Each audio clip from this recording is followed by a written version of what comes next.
This planet, yeah, the one right here, shouldn't exist, but it does. A newly discovered planet rotates around a star that's much smaller and dimmer than our Sun. The planet, however, is enormous.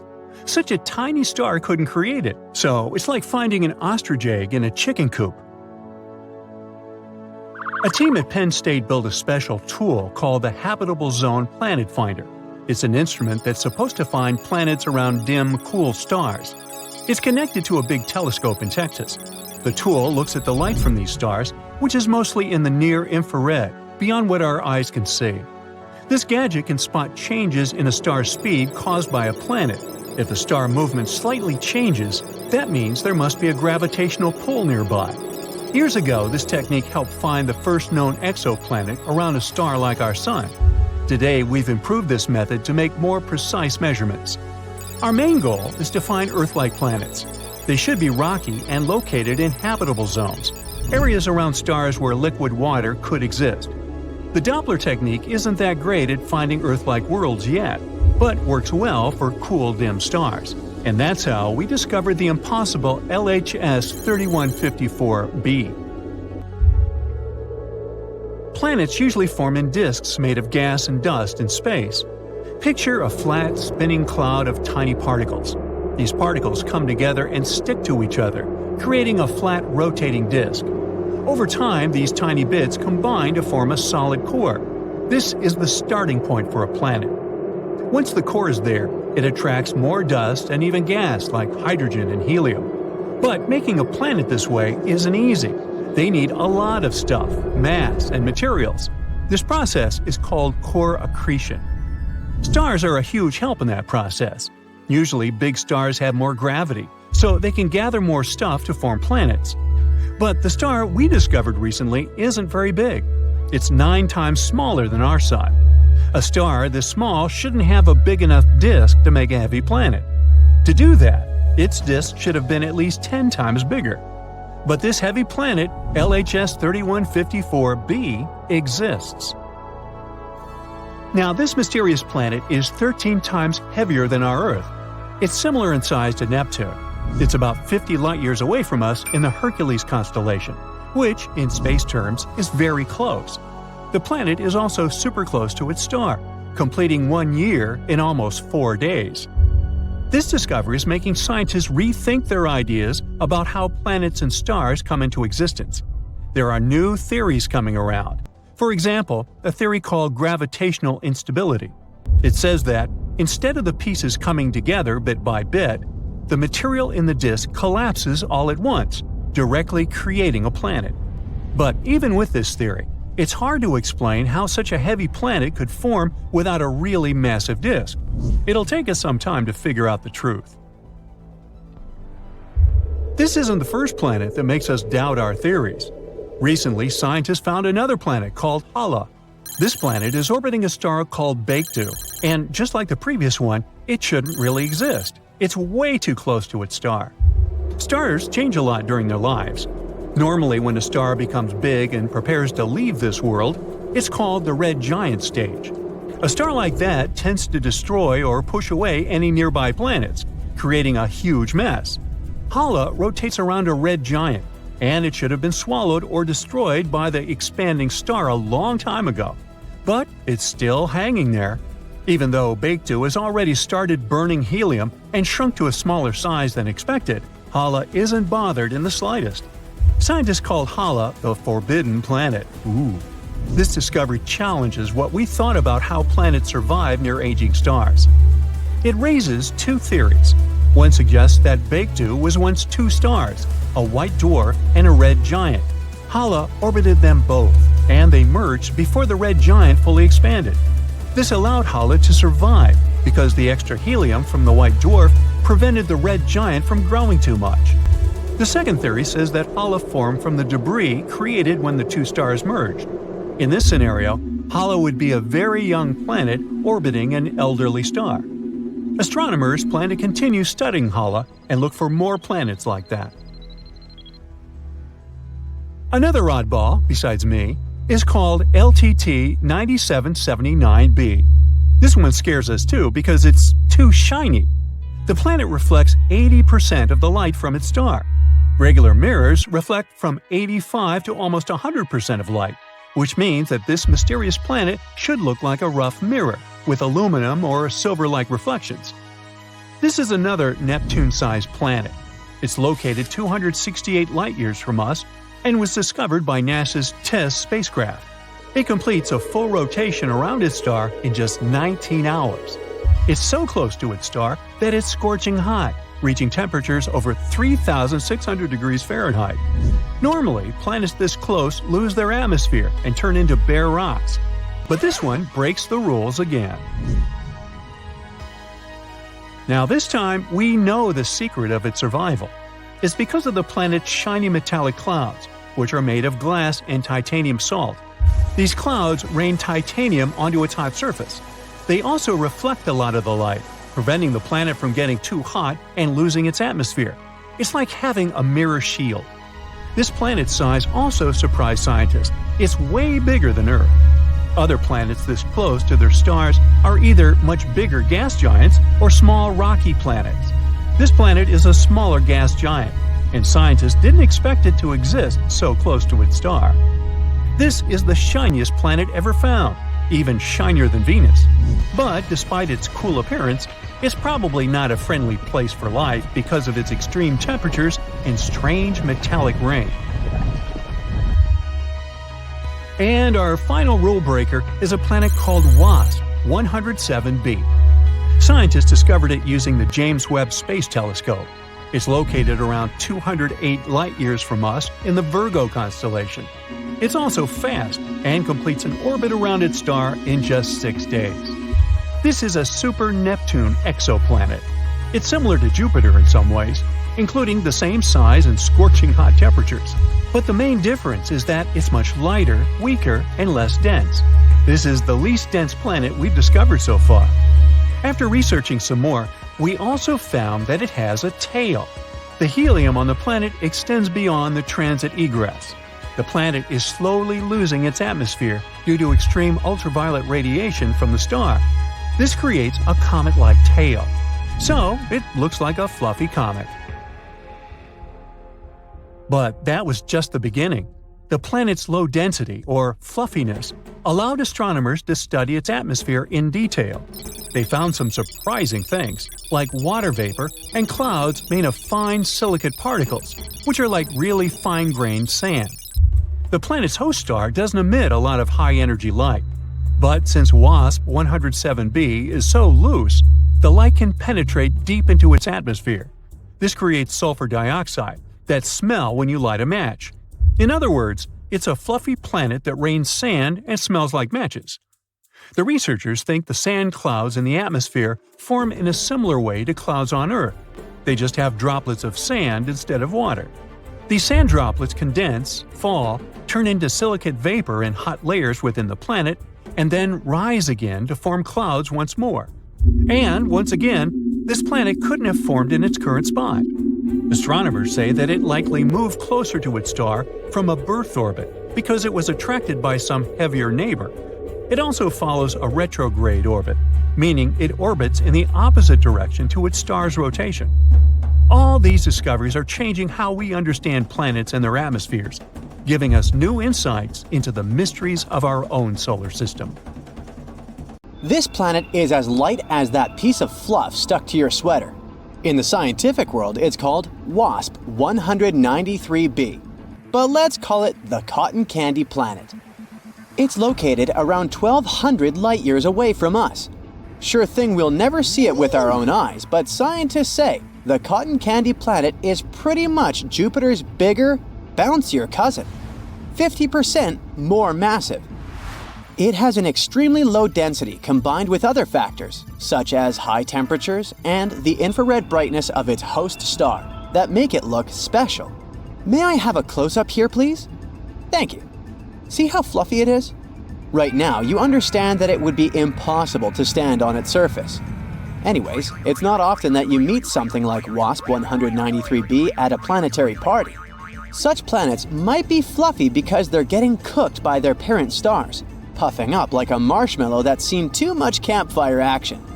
But the thing is, If you're that close to your star and mostly made of a hydrogen-helium cocktail, you're not gonna keep your puffiness for long. It's like trying to hold on to a balloon during a hurricane.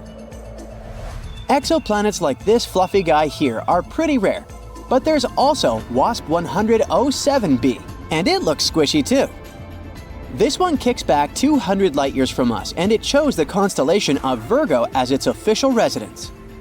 From some perspective, you might say that this planet is a copycat of Earth. It has helium, and its atmosphere contains sulfur dioxide. There's some resemblance for sure, but WASP 10007b has the density of a marshmallow. It means we can snoop through its atmosphere easier than we could with a heavyweight like Jupiter. Scientists were beyond surprised when they peered through their super space goggles, the James Webb Space Telescope's MIRI-cam. They spotted clouds made of the stuff that builds beaches, silicate, or as you might know it, sand. Imagine sandcastles in the sky. Those sound clouds are way up there in the penthouse suite of WASP 10007b's atmosphere, where the thermostat reads a breezy 932 degrees Fahrenheit. Normally, you'd need 1,832 degrees Fahrenheit to cook up this kind of cloud, so scientists are scratching their heads. How did those grainy puffs get all the way up there? Turns out, WASP 10007b might be running its own sandy water cycle, but with scorching silicates instead of H2O.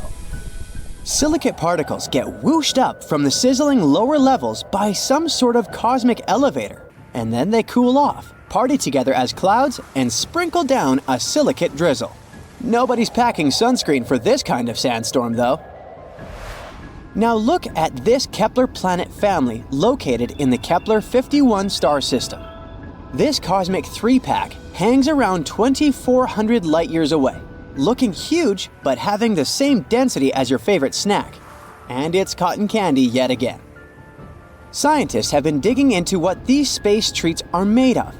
They now believe these puffball planets are big hydrogen-helium gas balloons with a generous smearing of methane haze. It also turns out these planets might be going through a cosmic downsize. Now, let's talk about a planet called Mascara 5b. Nope, it doesn't look like one of those cosmetic tubes from your mom's drawer. Scientists say it's one of the hottest planets ever discovered. They call it an ultra-hot Jupiter, showing off its impressive size, almost twice as big as our very own Jupiter. The dayside temperature is around a scorching 4,892 degrees Fahrenheit, while the night side hits 4,172 degrees Fahrenheit. No chance for any sort of life to survive out there. Actually, it's the second hottest nightside temperature ever recorded. To put it in perspective, the temperature of molten lava sits between 1,292 degrees Fahrenheit and 2,282 degrees Fahrenheit. So, the planet is a whole lot hotter than this scorching liquid rock. Its temperatures even surpass the melting point of most metals, which is around 3,632 degrees Fahrenheit. Scientists mention that the insane heat on this planet is comparable to the exhaust of a rocket engine.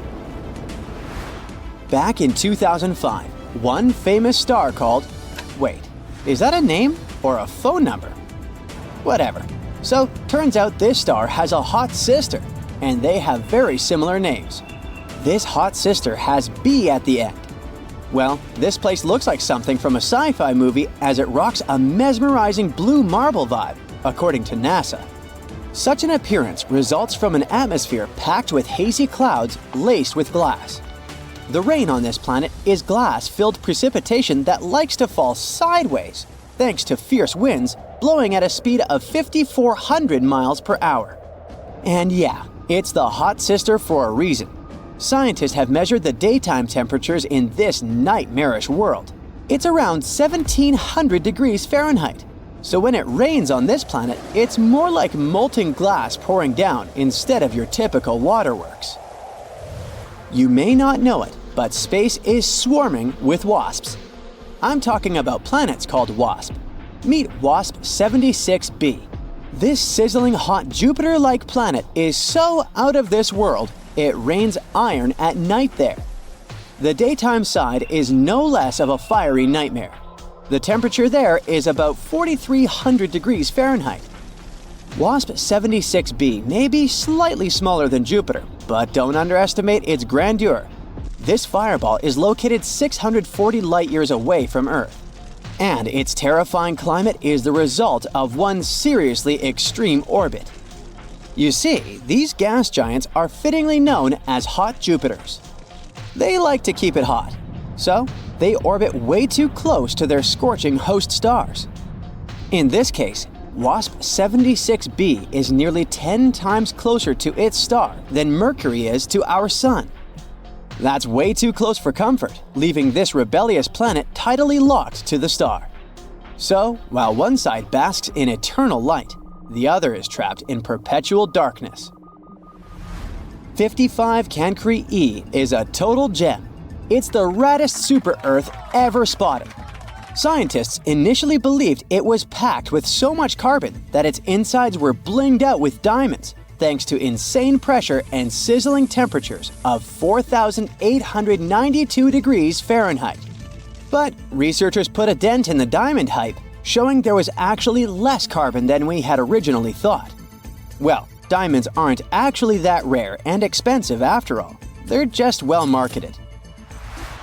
The last destination for today is GJ 1214b, located 40 light-years away from Earth. This planet is like a supersized Earth, almost 3 times bigger in diameter and a whopping 7 times heavier.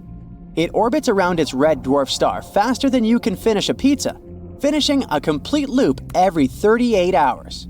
But it's not just the planet's size or orbit that's out of this world. It's pretty hot out there, with mind-melting 450 degrees Fahrenheit.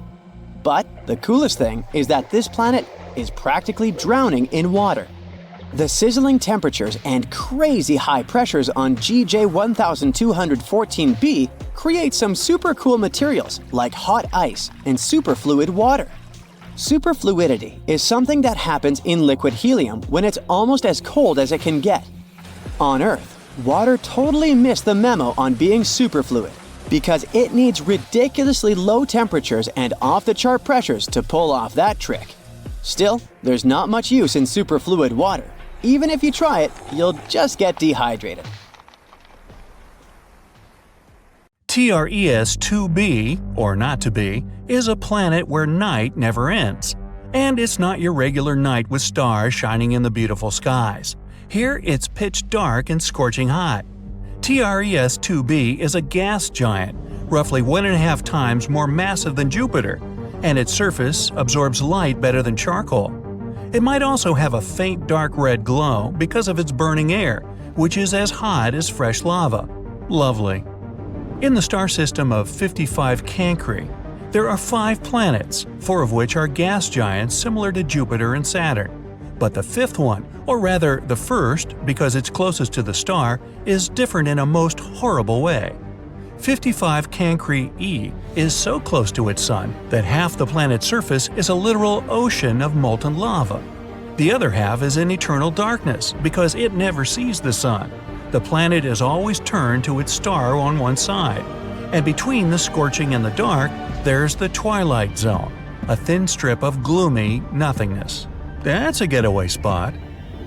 HD 189377b, well, I'm not going to say that again, is the only exoplanet in the orbit of its star. And at first glance, it looks quite pretty, blue and white swirls making up wondrous patterns on the surface. But these pleasant colors actually come from hard silicate particles in the planet's atmosphere, which means it rains glass here. But the worst is that winds reach the speed of 5,400 miles per hour, or almost Mach 7. Well, for comparison, the fastest wind speed on Earth was 254 miles per hour, over 20 times less. Thus, the glass falling from the sky travels horizontally at hypersonic speeds, shredding everything in its path. Better duck. The next system, whose name I won't even try to pronounce, this one, has 3 exoplanets, which are all being slowly destroyed by their own star. It happens because that star is not irregular. It's a pulsar, a rapidly spinning core of an exploded star. It creates powerful electromagnetic pulses in several directions while rotating at several thousand times per second. As a result, the planets orbiting this deceased star are slowly being eaten away and will eventually disappear entirely. Kepler-70, hey, I can say that one, is a hot blue dwarf star that exploded into a red giant some 18 million years ago. At the time, it was orbited by at least 2 planets, the closer of which was a Jupiter-like gas giant. Its name was Kepler-70b, and it still exists, but the overgrown star consumed it and transformed it into a blazing hot rocky world. Right now, it's one of the hottest planets ever discovered. Its temperature is higher than the surface of our Sun. It was lucky to survive spending time inside the star, but it's evaporating now and will probably be no more in the near future. WASP-12b is one of the weirdest and saddest planets out there.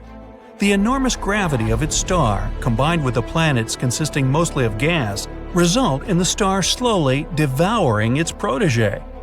So pal, what's eating you? My mother. WASP-12b has already taken the form of an egg, stretched toward its merciless sun, and it's unable to do anything with its condition. In another 10 million years, the planet will inevitably succumb to the voracious star's appetite. Hey, you asked. If you ever wondered what it's like to walk on ice and hot coals at the same time, Gliese 436b is a planet that would give you a vivid example. Being extremely close to its sun, the Neptune-sized exoplanet boasts temperatures hotter than a blazing oven, and yet it's covered in ice, which burns incessantly. This ice is much denser due to the enormous gravity of the planet, staying solid even under extreme conditions and not melting away. No list of frightening worlds could do without mentioning Venus, the Earth's evil twin. The second planet from the Sun has an atmosphere so thick and full of clouds that its surface is much hotter than that of Mercury. Volcanic eruptions constantly thrash Venus. Its gravity is almost 100 times stronger than ours, and those clouds I mentioned are not made of water but of sulfuric acid, which condenses and rains down on the ground, adding to the inferno. But even if you were brave, or crazy, enough to try to pass through these clouds, you probably couldn't. The winds up there are as strong as some of the most powerful hurricanes back on Earth. Here we have a very long name for a very, very cold planet. Although the host star is not too far away, it's a small and rather cool red dwarf, whose light and heat barely even reach the planet. The temperatures out there fall as low as minus 370 degrees, which is only marginally warmer than absolute zero. The exoplanet is thus dark, gloomy, and covered in eternal ice that never thaws. I thought I thaw that somewhere. Still, if it has a rocky core, it might generate some heat, so there's a chance that deep below the frozen surface, some unknown alien things might lurk. Dimidium, located roughly 50 light-years away from our solar system, is a planet hostile to any living thing on many accounts. It's tidally locked to its sun, which means one of its sides is always facing the star, while the other is always turned away. The hot side is heated to over 1,800 degrees, perpetually blown over with winds reaching 600 miles per hour. And that's winter. Well, actually, I don't know that. Despite Dimidium being a gas giant, it has a large amount of iron in it, which melts and evaporates in the atmosphere, creating clouds. And when those cool down, they fall on the surface in the infernal rain of molten iron. That'll test your mettle. Oxygen is usually viewed as an element that might bring life to a planet, but this is definitely not the case for Osiris. Scientists were shocked to find oxygen on this planet, or rather around it, because it's 8 times closer to its star than Mercury is to the Sun. This extreme distance makes Osiris a living melting pot, where anything that could burn will. It's also responsible for a very short orbit of the planet around the star. A year on Osiris is just 3.5 days on Earth. To boot, the atmosphere of the planet is constantly blown and melted away by the heat from its sun. Vacation? Nah, let's keep looking. Karat Exo 3b is neither as hot nor as cold as some of the others on this list, but it's terrifying in its own more insidious way. It's a gas giant similar in size to Jupiter, yet 20 times denser. This makes this exoplanet's gravity weigh down on everything on its surface 50 times more than it would on Earth. Stepping on it would be your ultimate doom, because you'd be immediately crushed by the density of its atmosphere. Karat 7b is another oven-like world. Its day-to-day temperature is over 4,000 degrees. Combined with the rocky surface, it presents an infernal landscape. The rocks on the ground bubble and boil, evaporating in the atmosphere, where they cool down and eventually fall back on the surface in a brimstone rain.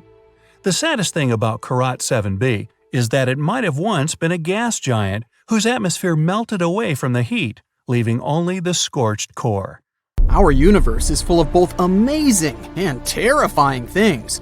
You already know about quasars, black holes, dark matter, and so on. But how about the horrors of space that you haven't even heard of? Would you like to visit the most bizarre worlds in the universe?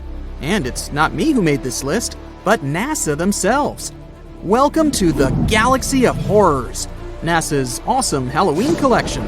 Please join me on a journey to some planets and tell me which ones you would consider the most horrible. Buckle up!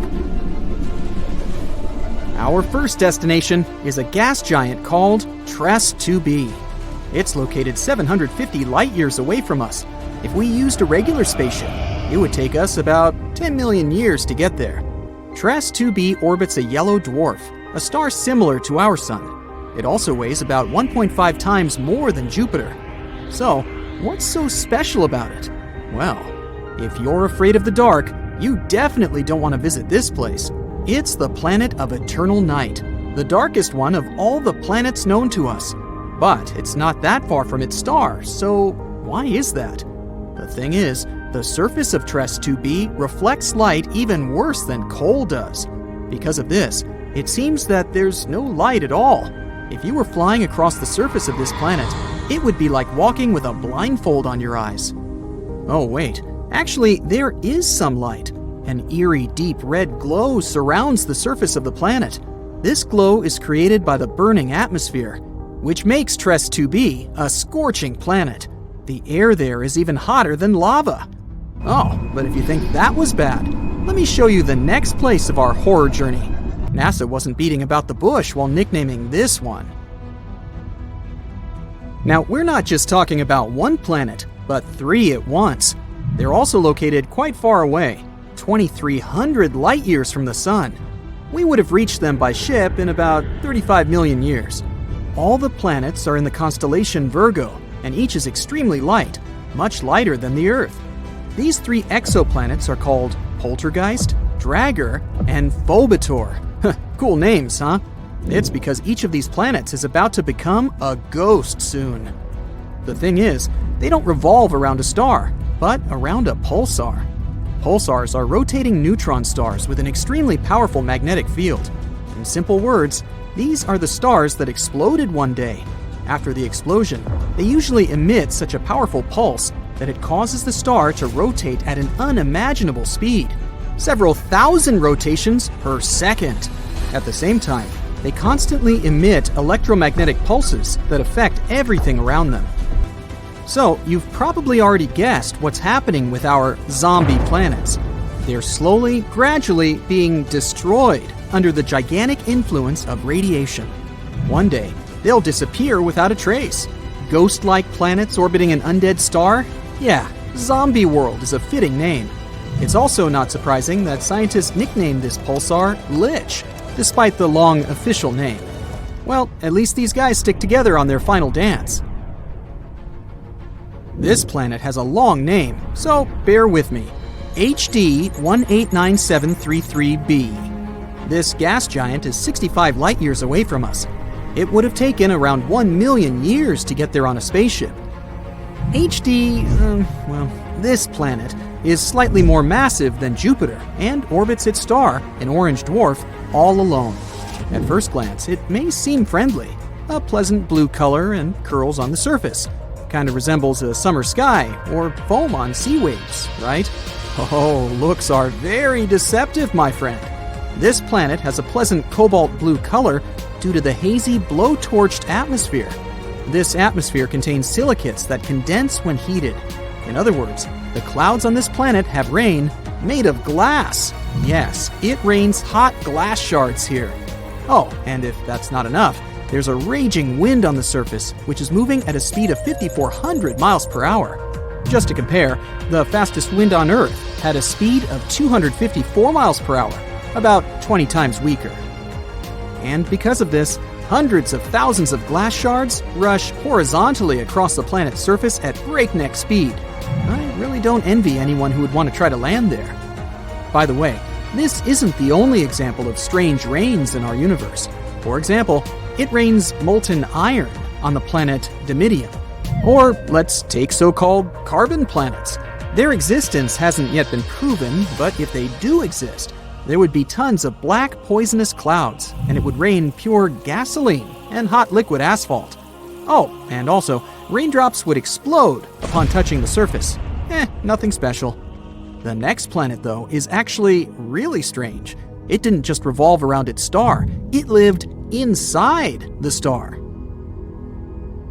This cosmic miracle is called KOI 55b, or Kepler 70b. This planet is very far away from us, 4,000 light years.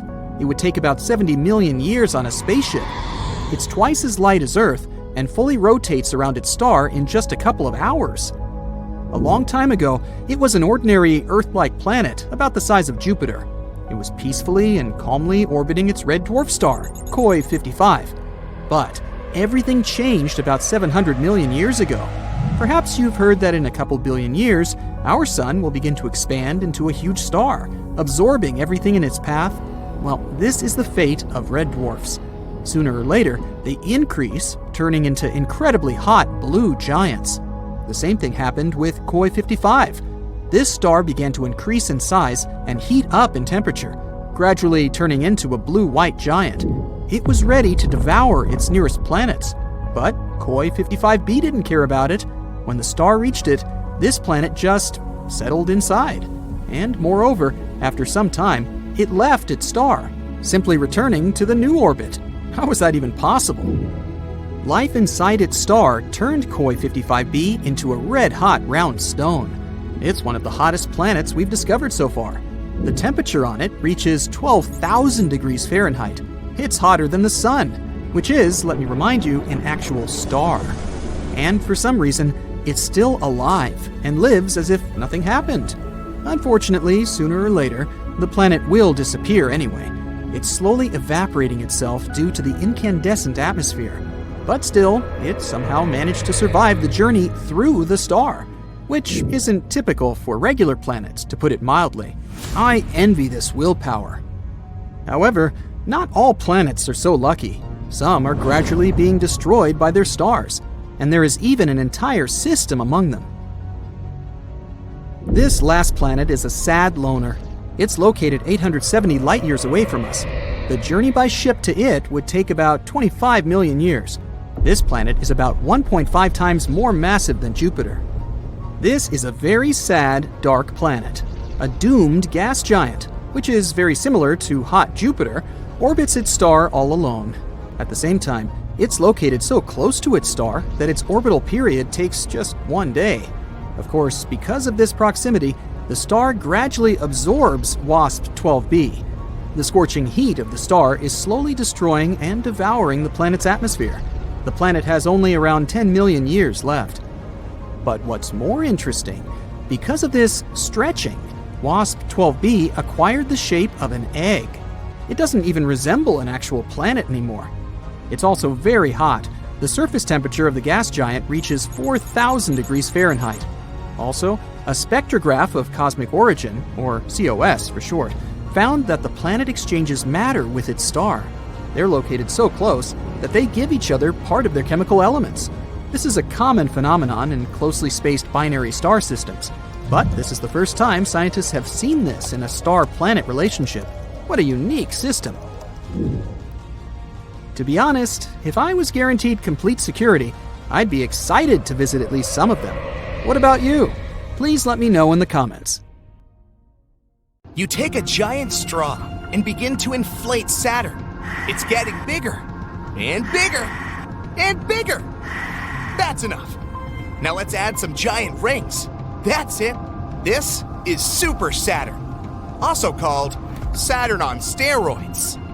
It's a real object that scientists discovered in 2012, a planet named J1407b, and astronomers are still not sure what it really is. It could be a gas giant, like Jupiter or Saturn in our solar system.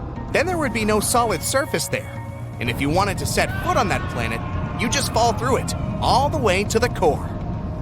But it could also be a brown dwarf. That's something between a large planet and a full-fledged star. Such objects have to be heavy enough to start thermonuclear reactions, like those going on inside stars. But the power of these reactions is too weak for brown dwarfs to glow and emit heat. To imagine the size and weight of J1407b, let's look at our Earth. If you put our planet on a scale, it'll show 6 and another 21 zeros tons. Our planet is also about 7,900 miles across. Now, that's Jupiter, the largest planet in our solar system. Its diameter is 11 times as great as that of Earth. It's also 318 times heavier. If Jupiter were a bucket, you could put 1,321 Earths in it. And this is the hero of the day, Super Saturn. It's almost 20 times as large as Jupiter. To balance the scales, you need to put 6,360 Earths on the other side. The planet's rings are so wide that if they were in the solar system, they would take up more than half the space between the Sun and Earth. And if Super Saturn switched places with the original Saturn, you'd see those rings with the unaided eye. They would be larger than a full moon. Presumably, these rings appeared in the same way as the ones around our Saturn. One theory says they're the remains of a moon that was once there. Its orbit was unstable, and over time, the moon got torn apart by the tidal forces of the huge planet it orbited. Small pieces of the former moon took their places in the giant's orbit. They collided with one another, like in a blender. After some time, everything that was left was basically particles of dust and ice moving around the colossal planet. Another theory suggests that the rings appeared after the moon collided with an asteroid or another moon. Then the gravitational blender did its job and turned the moon's debris into the rings. Some scientists think the rings formed at around the same time as the planet itself. So they're just the remains of the planetary nebula, which is a cloud of gas, space debris, and dust. Later, it probably shrunk and solidified to form a planet. We can only guess where Super Saturn got its rings from, but scientists say their mass is 80% of that of Earth. It may mean that the moon that used to orbit J1407b was about the same size as our planet. There's a little gap in the middle of these rings. Scientists think Super Saturn's moon might be there. If this is the case, it should be about the size of Mars. If scientists are right and Super Saturn is actually a brown dwarf, then this is an incredible discovery. Scientists will be able to watch it age. Supposedly, brown dwarfs lose their energy and shrink, fading in the process. And when a brown dwarf exhausts all its energy, it turns into a black dwarf. It's easy to confuse it with a black hole. People haven't discovered black dwarfs anywhere in the universe yet, because they take trillions and quadrillions of years to form. Our universe is too young, and none of the stars, even those that appeared when the universe was born, have had time to become black dwarfs. One of the oldest objects in the universe is the white dwarf, with a pretty long name, WD 0346 plus 246. It's about 11 to 12 billion years old and half as cold as our sun, and it's still cooling. It would need around 10 plus another 15 zeros years to turn into a black dwarf. For comparison, the universe is 1.4 and 10 zeros years old. Scientists believe that a black dwarf will exist for about 10 plus 25 zeros years, feeding on dark matter. After that, its protons, the smallest particles of matter, will begin to decay. And then, the black dwarf will simply evaporate. That will take another 10 plus 49 zeros years. But if the protons remain intact, a much more interesting scenario will await the black dwarf. In another 10 and 1500 zeros years, the black dwarf will become an iron star. It's essentially just a cannonball in space. The iron sphere will exist billions of times longer than our entire universe has existed, until it suddenly turns into a black hole. So, The process of the formation of a black dwarf is extremely long. It'd take a regular star an insane amount of time to age that much. But Super Saturn, if it is a brown dwarf, may be much closer to this state. Saturn on steroids is not the only strange planet in our universe. This is Gliese 436b. It's been detected using the transit method. A transit happens when a planet moves between its host star and an observer. It looks similar to a lunar eclipse. This planet is 4 times the size of Earth and 22 times as heavy. That's almost like Neptune. It's an exotic water world. The water there is solid, but it's not ice. It has a temperature of about 520 degrees Fahrenheit. The water in your pot turns into steam at 212 degrees Fahrenheit. But on Gliese 436b, the liquid remains solid because of the extreme pressure on the planet. Scientists have also discovered that the planet's atmosphere is evaporating into outer space. That's why there's a giant circular cloud around it. It's constantly moving in its orbit, giving the planet a long tail that looks like that of a comet. Cancri E holds incredible riches worth more than all the money on Earth. There are diamonds scattered all over the planet. Cancri E is about twice as wide and 8 times as heavy as Earth. This planet doesn't rotate. Only one of its sides always faces its host star. The surface temperature there is almost twice as high as the temperature of a burning fire. And since the host star is rich in carbon, the planet contains plenty of this element too. The intense pressure and temperatures help turn carbon into graphite and diamonds. Unfortunately, this planet is 40 light years away from our home, so it'd take about 730,000 years to get there on a regular rocket. Another planet rich in gems is HAT P7b. It's about 1,000 light years away from Earth. It's 60% as large and nearly twice as heavy as Jupiter. The planet is so close to its host star that it makes one revolution around it in just 2 Earth days.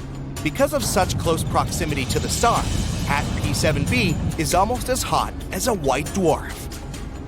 If you look at the night side of this planet, you'll see unusual clouds. Scientists believe that these clouds may be rich in corundum material.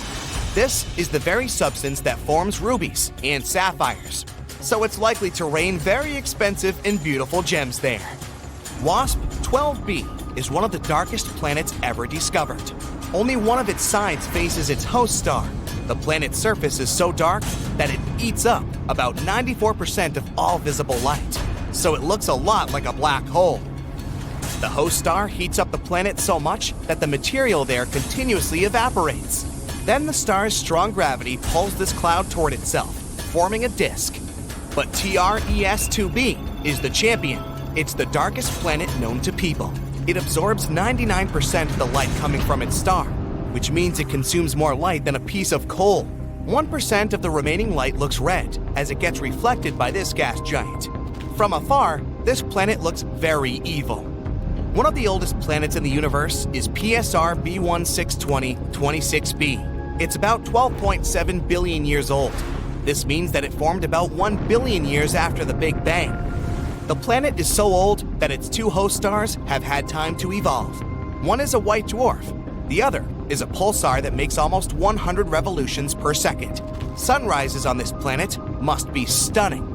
Right now, this star system is moving toward a dense cluster of stars. This is likely to lead to a stellar collision, so the fate of this planet is unknown. Kepler 438b is one of the most Earth-like planets. It's only 12% larger and is in the habitable zone of its host star, not too close and not too far away. It's a sweet spot where water doesn't evaporate because of the heat and doesn't turn into ice because of the cold. This planet might host life on its surface. In the future, it may also become a new home for humanity, but it would take people about 470 years to get to this planet, even if we traveled at the speed of light, which is impossible due to the laws of physics. Okay, here you are in the middle of the ocean. It's endless, but you can't see it because there's a thick fog all around you. Dense clouds hide the huge but dim sun. Is it day or night? You don't know. There's only a gray haze around you. You're alone. Even if you try to swim down, after several hours, you still won't be able to see the bottom of the ocean. And that's a typical water planet for you. I know, sounded kind of dark, but it's not that bad. These water worlds are more interesting than they may seem, so let's take a look at them. The ocean planet is a planet that consists, as you might have guessed, mainly of water, ice, and maybe some rocks. Think of the Earth's oceans, its horrifying depths, the Mariana Trench, and all that. And now, can you guess how much space all the water on Earth takes up? 0.025%, exactly. Now, just try to imagine a world of 40 to 60% water. If you dive in there, the depth can exceed 60 miles. Compared to that, the 6-mile depth of our Mariana Trench sounds like nothing. And yeah, the pressure there will be enormous. It can reach up to 20,000 Earth atmospheres. Very crushing. Now, it may sound scary, but it still would be great to find out more about these planets. Fortunately, according to scientists' calculations, there may be a lot of such planets in our galaxy alone. Well, you don't have to go far. You can find these water guys even in our solar system. Not planets, of course, but moons. Jupiter has Ganymede and Callisto, and Saturn has Titan and Enceladus. The ocean can reach up to 30% of the mass of these moons, although it isn't clear whether these oceans are covered with a thick crust of ice. But we've discovered quite a few full-fledged ocean planets. This is because the conditions in which these planets may exist are very specific.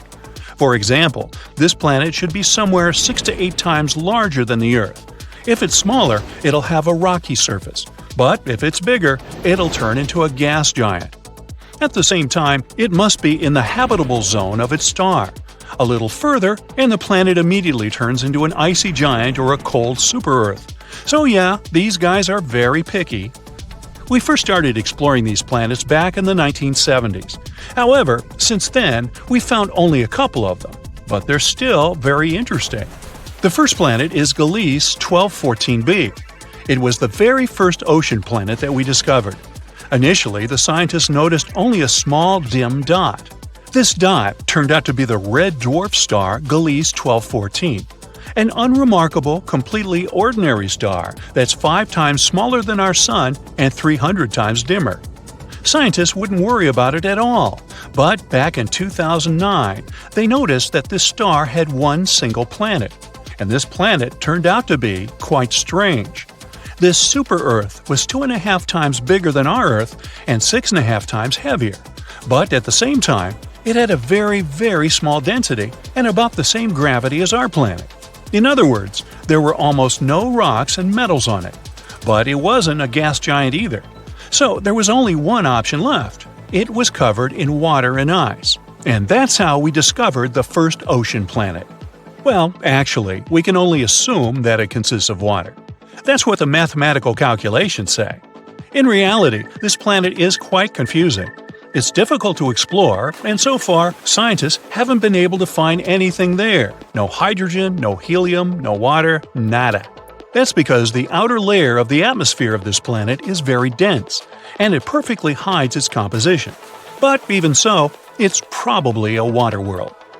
Gliese 1214b is very close to its star. It's only 0.014 astronomical units away, which is less than the distance between the Moon and us. The year there lasts about 36 hours, and the temperatures, to put it mildly, are just wild. Scientists suggest that the average temperature there can reach 250 to 535 degrees Fahrenheit. Woo, that's hot. Remember the creepy description from the beginning? Well, actually, spending time on Gliese 1214b would be a little different, more like swimming in a steam boiler. Because of such gigantic temperatures, the ocean on the surface will be constantly in a state close to boiling without actually reaching it. So, imagine that you're descending to the surface of this planet, flying through clouds of steam, and then you suddenly find yourself in the water. What? But when did it happen? Well, that's because the boundary between steam and water on Gliese 1214b will be very blurred. Of course, you won't be able to swim to the bottom of this ocean, but most likely, this bottom is covered with a very thick layer of so-called hot ice. It's like regular ice, but it doesn't really care about the laws of physics, so it just doesn't melt even at gigantic temperatures. And the thickness of this ice can reach as much as 3,000 miles. So that's it for the creepy Gliese 1214b, and not an Airbnb in sight. Now, although we can't 100% guarantee that it's a water world, we still have another candidate for this position. A newly discovered planet called TOI 1452b. This planet, located in the Dragon constellation, is almost 100 light-years away from us. It was discovered using the TESS telescope by a group of researchers from the University of Montreal. This planet also belongs to the class of super-Earths. It's 7 times larger than our planet, but 48 times heavier. Again, all this is at a very low density. Because of this, scientists have suggested that almost the entire planet consists of a giant ocean. Here, we were a little luckier. This world won't be just a giant puddle and some thick ice. On this planet, there's probably a rocky surface deep under the water, just like in a typical ocean. Don't get too excited though, this ocean will certainly be very different from what we're used to. TOI 1452b also orbits a small red dwarf. And not even one, but 2 at once. At the same time, if the previous planet was close to its sun, then this one, on the contrary, is very, very far away. It's 2.5 times farther from its stars than Pluto is from the sun. And it moves at great speed. A year there lasts only 11 days. But we still don't know many things about this planet. We'll probably get some new information when scientists observe it from the James Webb Telescope. Well, that's it. Wait, did you expect something else? Alright, I know the question that bothers you the most. Can there be life? Well, this is a difficult question. We all know that water means life, and besides, these planets are in the habitable zones of their stars. So, potentially, yes, there might be life. Not some full-fledged civilizations, of course, but bacteria, fish, and some creepy giant monsters. I mean, why not? However, this is very unlikely. Water alone isn't enough to create life, even though it's very important. There should also be some microelements and some minerals. And unfortunately, for most water planets, the composition will only consist of water and very thick ice. There won't be any minerals there. But don't give up. There's still some probability. First of all, there are meteorites and comets. They can bring the necessary minerals to the planet. The more often they crash into it, the higher the probability that they'll bring something like this into the ocean and thus create life. Secondly, TOI 1452b actually has these minerals. Yes, we don't know how deep the rocky bottom is located there. But if it exists, then surely something could have originated there. Let's hope that new research with powerful telescopes will allow us to find out the truth. And who knows? Maybe one day we'll be able to visit such a planet ourselves. As scientists continue to explore the vast expanse of the universe, they've made some incredible discoveries that have left them with more questions than answers. From a scorching super-Earth to a football-shaped world, the exoplanet discoveries of 2022 are truly out of this world. So hold on tight. The future of exoplanet discoveries is looking brighter than ever. Number 1. New type of exoplanets. Red dwarfs make up over 70% of all stars in space. So, in September of 2022, scientists decided to take a closer look at the small worlds orbiting them. What they found was amazing. New type of exoplanets that were made of half rock and half water, either in liquid or ice form. The researchers suggested that these planets likely arose from icy material and were born far away from their stars, past the ice line, where surface temperatures are freezing. But they later migrated closer in, to where the astronomers detected them. This discovery could have huge implications in the search for life in the cosmos. Though these planets are loaded with water, they might not be covered in oceans. Who knows? Maybe one of them will be the next Earth 2.0. Number 2. Jupiter-sized world. Imagine a planet so massive and mysterious, it's like a hidden Jupiter in our galaxy. Well, we just discovered one of those orbiting a star just 379 light-years away. Just. We've named it the TOI 2180b, and it's got everyone talking. Why? Well, for starters, this planet takes a whopping 261 days to orbit its star, which is much longer than most distant gas giants we've come across so far. But that's not all. The temperature on this world is surprisingly mild, averaging at a balmy 170 degrees Fahrenheit. For comparison, the temperature on Jupiter and Saturn is around minus 280 degrees. It's like a bridge between the giant exoplanets we've found and our Jupiter. But the question remains, how did this planet get to be so different? Scientists are still trying to figure that out. Let's hope that we get some answers soon. Number 3. The Hulk planet. This world is a place where the surface is covered in molten magma, and the year lasts just half a day. Welcome to TOI 1075b, an exoplanet that's been dubbed the planet Hulk by scientists. Located 200 light-years away, this super-Earth is one of the most massive ever discovered. Its proximity to its parent star causes its surface to reach scorching temperatures of 1922 degrees.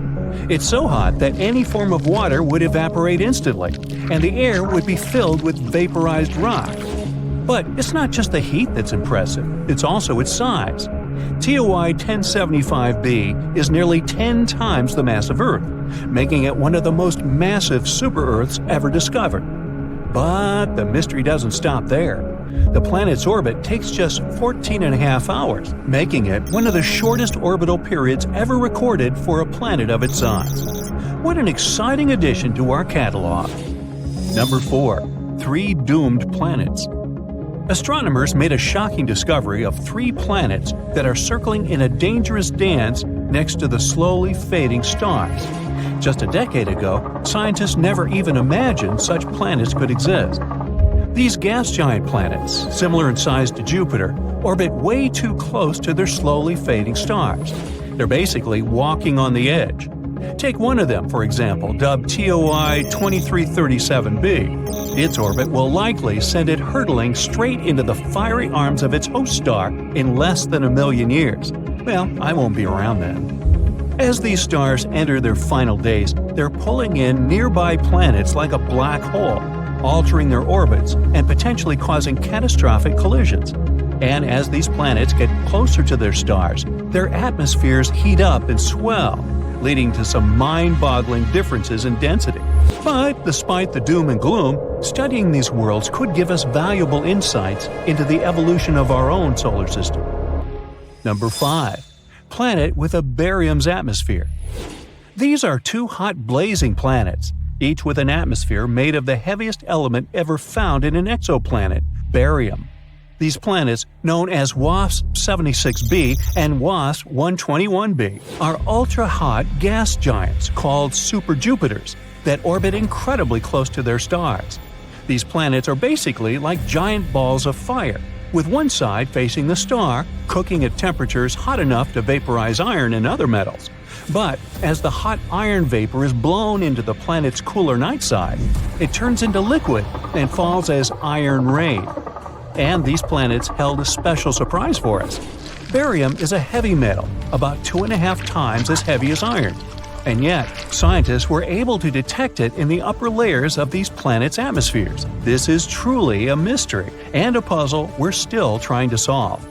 Imagine landing on a planet like this and looking at this rain of iron and the heavy barium in its skies. That would be awesomely horrifying. Number 6. The Football Planet. Get ready to have your mind blown, space enthusiasts, because we've just discovered the ultimate football-shaped planet, and it's unlike anything we've ever seen before. Meet WASP-103b, the ultra-hot exoplanet that's more than 1,000 light-years away from Earth. This gas giant is so close to its parent star that its shape is being stretched by the intense gravitational forces. But this isn't just a fun shapeshifter. It's also a valuable scientific discovery. By studying the planet's passes across its star, we were able to measure its deformation for the first time ever. It's like taking a snapshot of a planet in motion, and it's giving us insights into the extreme conditions that these planets can endure. This is truly a great discovery. Number 7. A zodiacal light. Are you ready for a cosmic ghost story? Scientists and high school students in China have uncovered a spooky phenomenon on 3 distant exoplanets. It's called zodiacal light, a glow that's similar to the one seen here on Earth during sunset. But this isn't just some eerie light show. It could hold clues about the makeup of these potentially habitable worlds. Imagine watching the sunset from a dark spot on Earth, and instead of darkness, a triangle of light appears. That's zodiacal light. It's caused by sunlight reflecting off dust particles that fill the solar system, the remains of asteroids and comets. A team of researchers analyzed 47 potential habitable exoplanets named Kepler 69c, Kepler 1229b, and Kepler 395c, all super-Earths, had signs of this light. This discovery is more than just a spooky phenomenon. It could reveal information about the presence of asteroids and comets in these exoplanet systems, which could be difficult to detect otherwise. So that's pretty neat. Number 8. A planet with silicate clouds. Introducing VHS 1259b. Not a home video recording system, but a strange and exotic world shrouded in mystery and wonder. A place where the clouds are made of sand and the sky is forever red. This isn't the stuff of science fiction, but a real-life discovery made by the brilliant minds at NASA. This is a brown dwarf exoplanet that's making waves in the astronomical community. It's way too massive for a planet, nearly 20 times the size of Jupiter, but it's not quite a star. It's something in between, a cosmic enigma that defies definition. But what's really crazy about VHS 1256b is its atmosphere. Scientists have discovered that this strange world is cloaked in thick clouds of silicate grains, similar to sand. It's the first time this kind of cloud has ever been detected on an exoplanet, and it's a discovery that's sure to change the way we think about the universe and the possibilities of life beyond our world. And there you have it, folks. The year 2022 was filled with incredible discoveries and groundbreaking findings in the world of exoplanets. But this is just the beginning, as scientists and researchers continue to explore the vast expanse of space. We can only imagine what other wonders await us. So, let's keep looking. Who knows what secrets the stars hold for us next? A new super-Earth has been spotted by astronomers, and it's quite intriguing.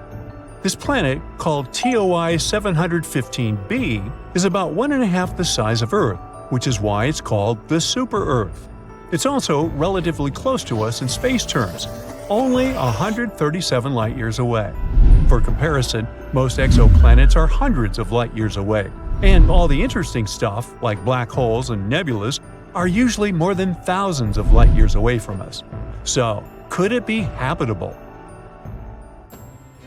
The habitable zone is an estimate of where a planet might have the right conditions for liquid water. This is what we call some distance from the star, where the temperatures on the planet should be okay-ish, and water should stay liquid on its surface.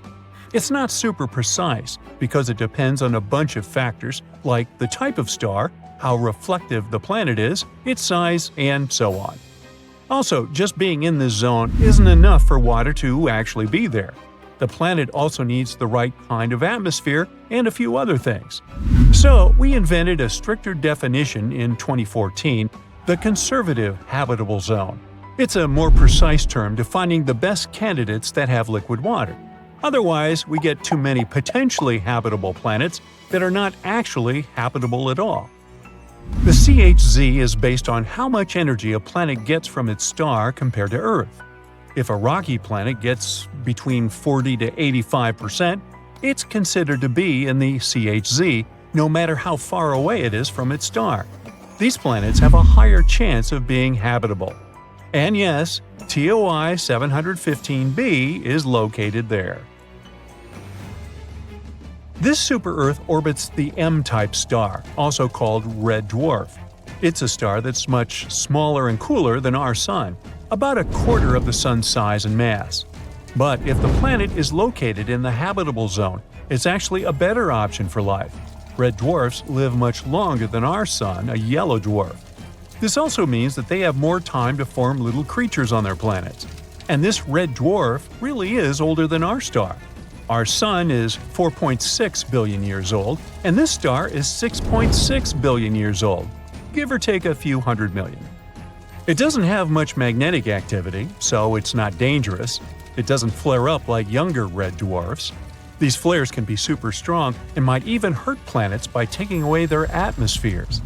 Although some planets around it do have thinner atmospheres, it seems like this red dwarf has already gone all out. These red dwarfs are where we're looking for planets that could support life right now. Our super-Earth is really close to its star, zooming around it in just 19 days. Since the star is small and the planet is so close, the planet passing in front of its star happens a lot and looks really clear. This makes it easy for telescopes like the James Webb to study its atmosphere without needing too much time. Now, speaking of the James Webb Space Telescope, it's bringing us into a new era of understanding distant planets beyond our solar system. Imagine being able to see what gases make up the air on a planet millions of light years away. James Webb will help us to find worlds that could support life. Right now, it's trying to figure out whether TOI 715b has an atmosphere. If it does, its atmosphere might be easier to spot compared to a planet that's drier and denser. And then we might get even more hyped because it would look like a good place for life. On top of all that, there might be another planet in this system, also in the habitable zone. We're not sure whether it's really there, it's just a candidate with a crazy name. But if it turns out to be real, it would be about the size of Earth. Also, it would be the smallest planet in the habitable zone ever spotted by the TESS telescope. Now, another cool thing about TOI 715b is that it cannot just have water on it, but be an entire water world. An ocean planet is a type of planet that has an ocean covering its surface or has subsurface oceans. They might not have much dry land because the water can cover everything. Sometimes the entire planet can be covered in other liquids, like lava or ammonia. When it comes to planets outside our solar system, we can't see surface water directly with our current technology. Instead, scientists look for water vapor in the atmosphere as a hint there might be liquid water below. And of course, we wonder if these planets can have life, hopefully not in the form of Leviathan-like monsters. Our models show that planets with oceans might be pretty common in our galaxy. This means there could be lots of ocean worlds out there waiting to be discovered. But the most important part about TOI 715b is that it's in the so-called small planet radius gap. If we give the planets a lineup, there will be those that are bigger and smaller than Earth. But there's a sudden gap in planets that are about from 1.5 to 2 times bigger than ours. Where are they? This gap is interesting to scientists because it tells us something about how planets form and change over time.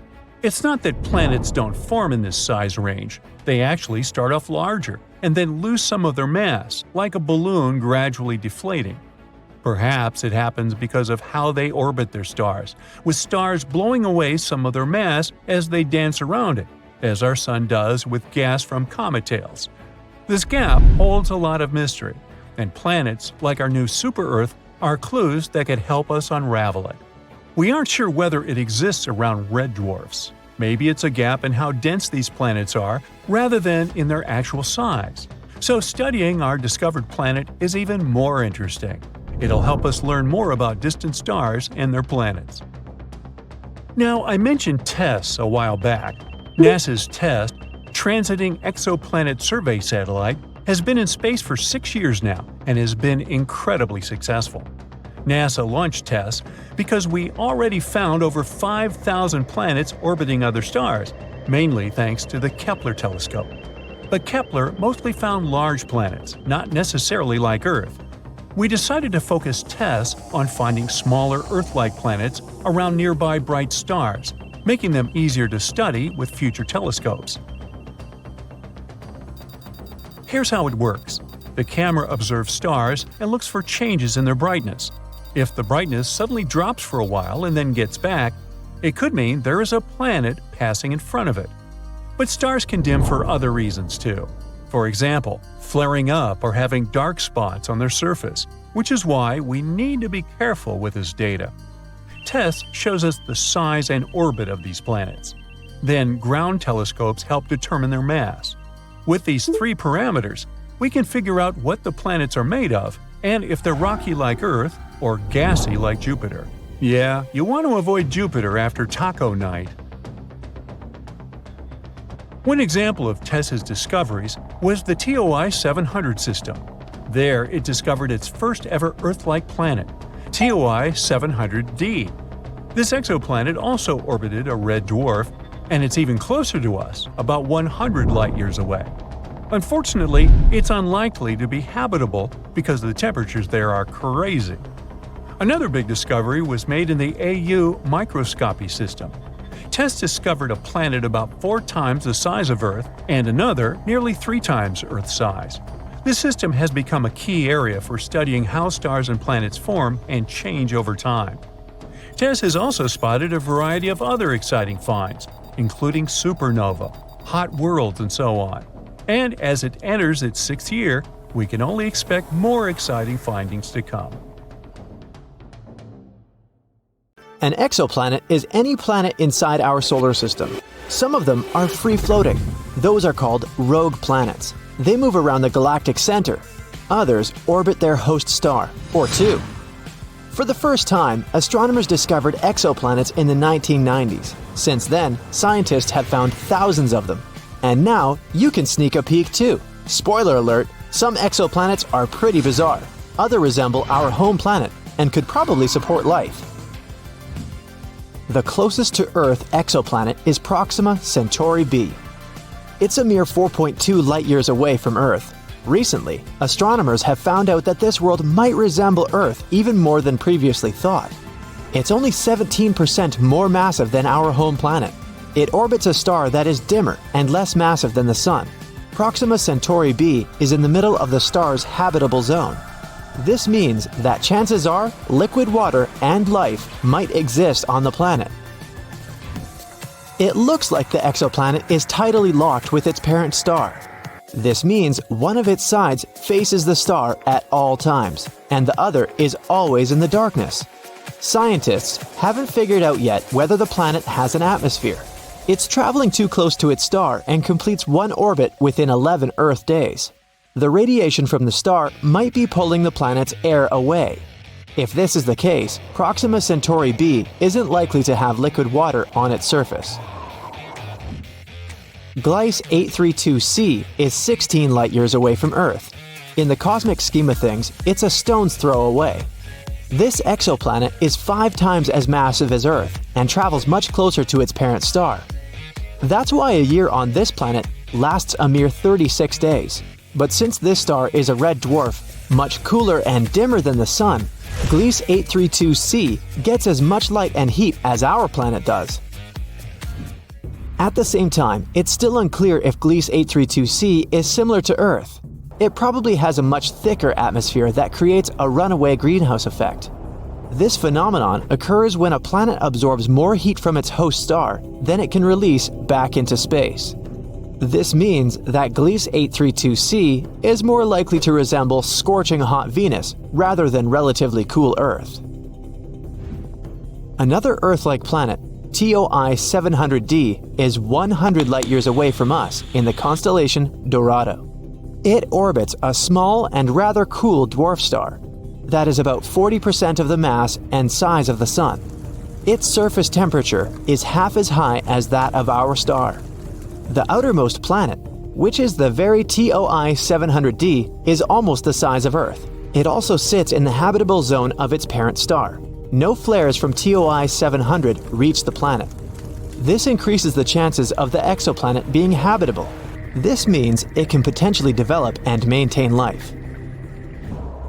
Scientists don't know for sure the exact conditions on the surface of the planet, but one of the computer simulations they've created shows a planet covered with an ocean. It has a very dense atmosphere dominated by carbon dioxide. Astronomers think a similar atmosphere surrounded Mars when it was a young planet. But another 3D model shows TOI 700d as an all-land, cloudless world. That's what our Earth would probably look like if it wasn't covered with oceans. Winds on TOI 700d move away from the night side of the planet and meet in the area that directly faces the star. There is an exoplanet that stands out among the rest because of its awesome magenta color. You can find this world in the Virgo constellation.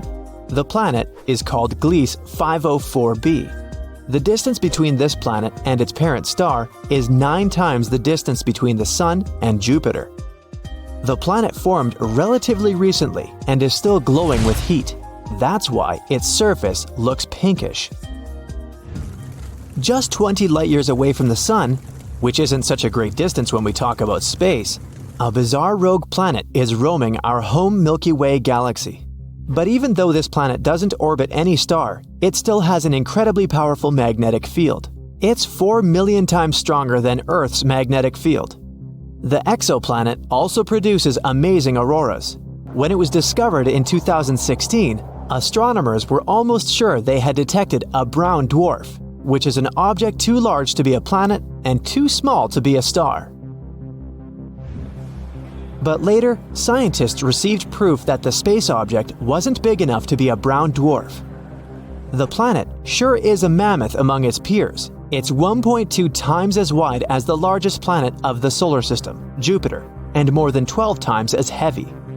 Astronomers think the exceptional strong magnetic field helps the planet produce the auroras. But the most curious thing is that they're generated in a different way than auroras on Earth. It might be because the exoplanet's moon helps the planet create these light shows. If you traveled 20,000 light-years away from Earth, you'd come close to a red dwarf in the Sagittarius constellation. Such stars are very cool and small. Quite far away from this cold star, there's a planet. The distance between this world and its host star is so great that the planet receives very little heat. It's one of the coldest planets ever detected. The average surface temperature on the planet is lower than -360 degrees Fahrenheit. That's why the entire planet is covered with a thick layer of ice. If you stepped onto its surface, you'd see nothing but glaciers, plains, and mountains of ice. And still, astronomers claim life might exist deep beneath the frozen surface. All because the core of the planet is likely to generate enough heat to melt some of its inner ice. In this case, there would be an enormous subsurface ocean, maybe even swarming with bizarre life forms on the planet. One of the oldest exoplanets we know about is PCR B162026b. It's about 12.7 billion years old. It's almost 3 times as old as Earth, which appeared 4.5 billion years ago. This also means that the Genesis planet formed only about 1 billion years after the Big Bang. The planet is so old that its 2 parent stars have had enough time to evolve into a white dwarf and a pulsar, making almost 100 revolutions per second. Sunrises on this planet must look awesome. I bet the next exoplanet isn't like any other you might have seen before. It's often called Super Saturn or Saturn on steroids. That's because J1407b has a colossal system of rings. They're 640 times as large as those of Saturn. The bizarre world is 434 light-years away from Earth. It's the only planet we know about that has rings similar to Saturn's. If you moved J1407b to our solar system and replaced Saturn with it, its rings would look many times larger than a full moon. Astronomers have noticed a gap halfway through the planet's rings. The chances are high that an exomoon the size of Mars orbits the planet somewhere within this gap. If you lived on this moon, you'd have an awesome view every time you looked up into the sky. This exoplanet, called WASP-12b, munches on the light coming from its star. It's one of the darkest worlds people know about. All because its day side consumes light rather than reflects it back into space. The planet is giant, twice the size of Jupiter, and it traps more than 94% of the light that reaches its atmosphere. This is likely to be the main reason for the insane temperatures on the surface of the planet. They can rise up to 4,600 degrees Fahrenheit. It's almost half as hot as the surface of the Sun. WASP-12b travels so close to its host star that it needs just 1 day to complete one orbit. Its night side isn't as hot as the day side, a mere 2,200 degrees Fahrenheit. Because of this difference in temperature, water vapor and clouds gather above the surface of the planet. From time to time, swirls of material from the planet's superheated atmosphere spill onto its star. About 4,000 light-years away from Earth, there's an exoplanet that might be one enormous diamond. It's 5 times the size of our planet, but needs only 2 hours and 10 minutes to orbit its parent star. It's a pulsar rotating at a rate of 10,000 times a minute.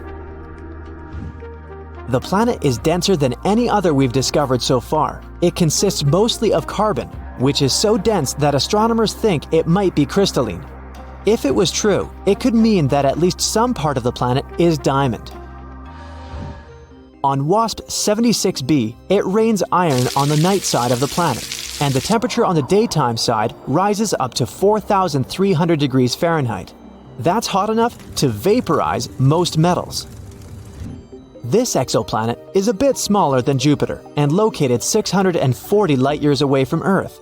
Such terrifying weather conditions in this world are caused by its unusual orbit. The distance between WASP 76b and its parent star is 10 times shorter than the distance between Mercury and the Sun. That's why the star and the huge planet are tidally locked. One side of WASP 76b always faces the star, and the other side is always pitch black. This bright blue exoplanet sits 62 years away from Earth. A bit larger than Jupiter, it looks calm and peaceful. Its blue color might remind you of our home planet. But this familiar appearance conceals the planet's horrifying nature. The beautiful hue comes from silicate atoms and particles that make up the atmosphere. But the wind speed on the planet can reach 5,400 miles per hour. That's 7 times the speed of sound. The temperature there can rise up to 1,600 degrees Fahrenheit. But this isn't the worst. In this bizarre world, it rains glass, sideways. So it's probably not the place where you'd like to spend your vacation. We've discovered Kepler-22b, a small exoplanet in the Cygnus constellation. Seems like nothing important, right? But it's actually a big deal. This is the first planet located in the habitable zone that was found by the Kepler telescope. In other words, there may be water on this planet, and if there's water, there may be life. Kepler-22b can become our new potential home. So let's take a closer look at it. Actually, discovering new planets is not easy at all. Not all of them can be seen through our super cool telescopes, even the almighty Hubble. Sometimes, the stars are so small and dim that it's really hard to find them on a map. The same thing happened with Kepler-22. In such cases, scientists have to use a special method. First, they take a bunch of photos of the star in different periods of time. Then, they look at them and think, are there any dark dots on this star somewhere? And if they find one, that might be a planet.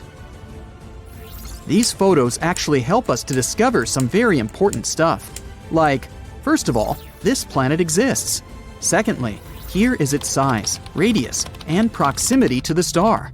And finally, will we be able to live there?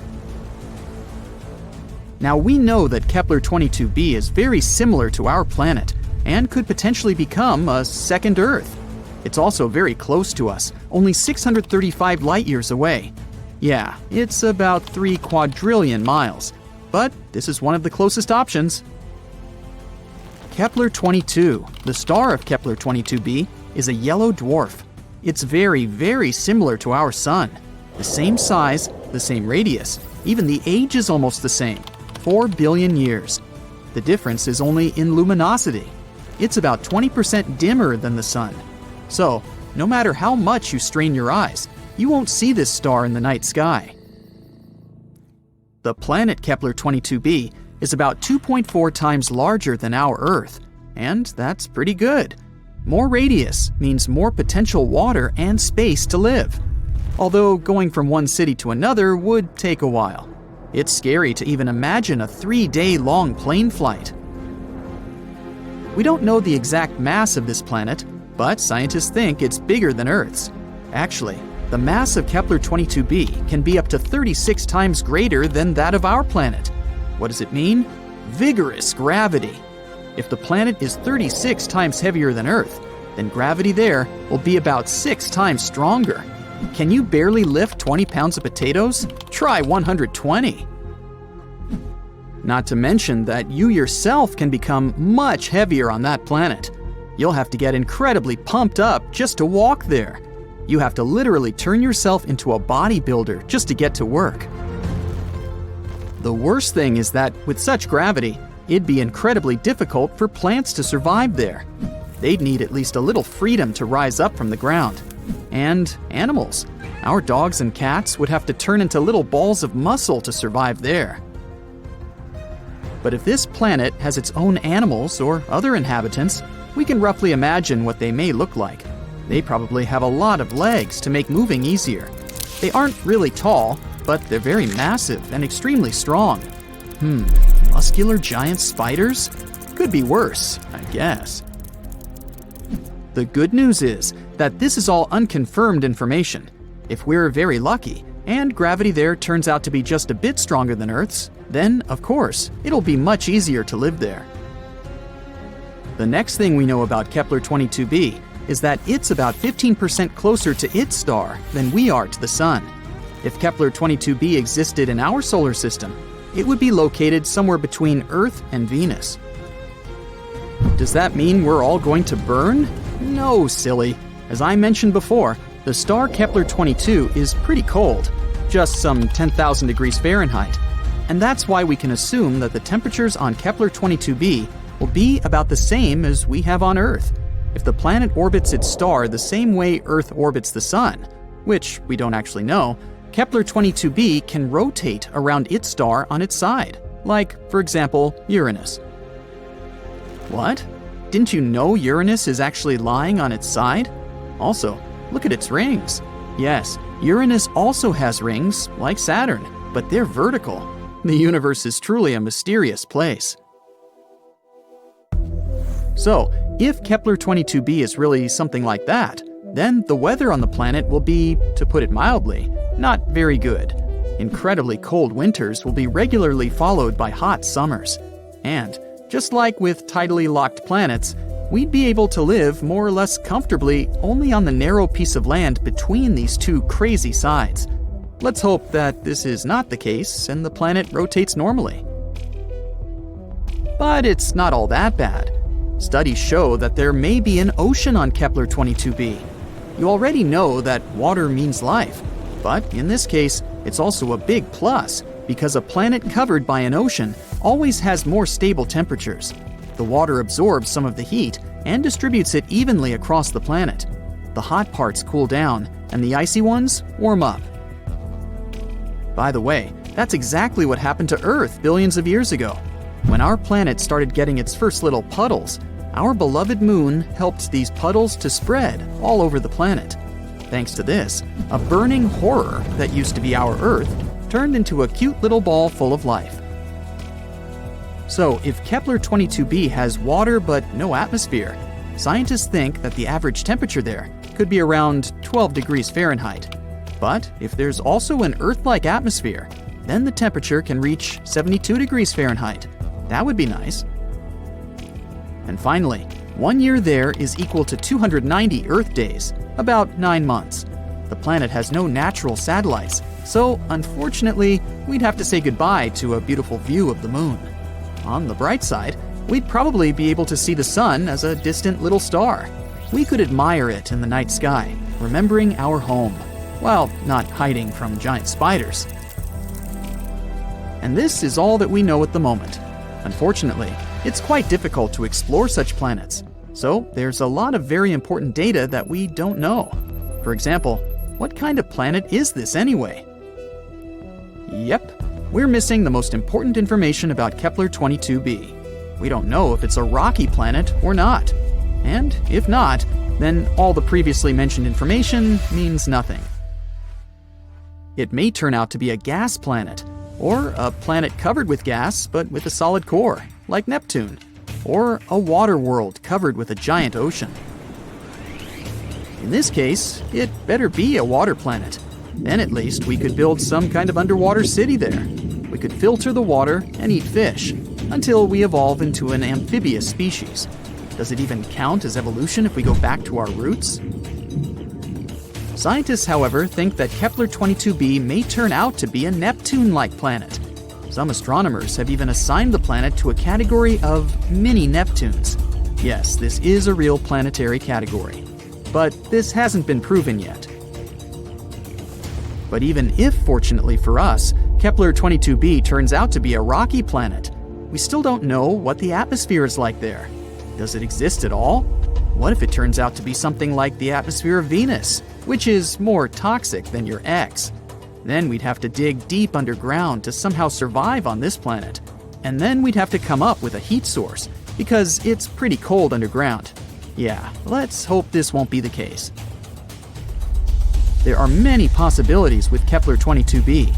So far, we don't have a clear answer. But let's hope that scientists will find it before we load the first people into shuttles and send them to conquer Kepler-22b.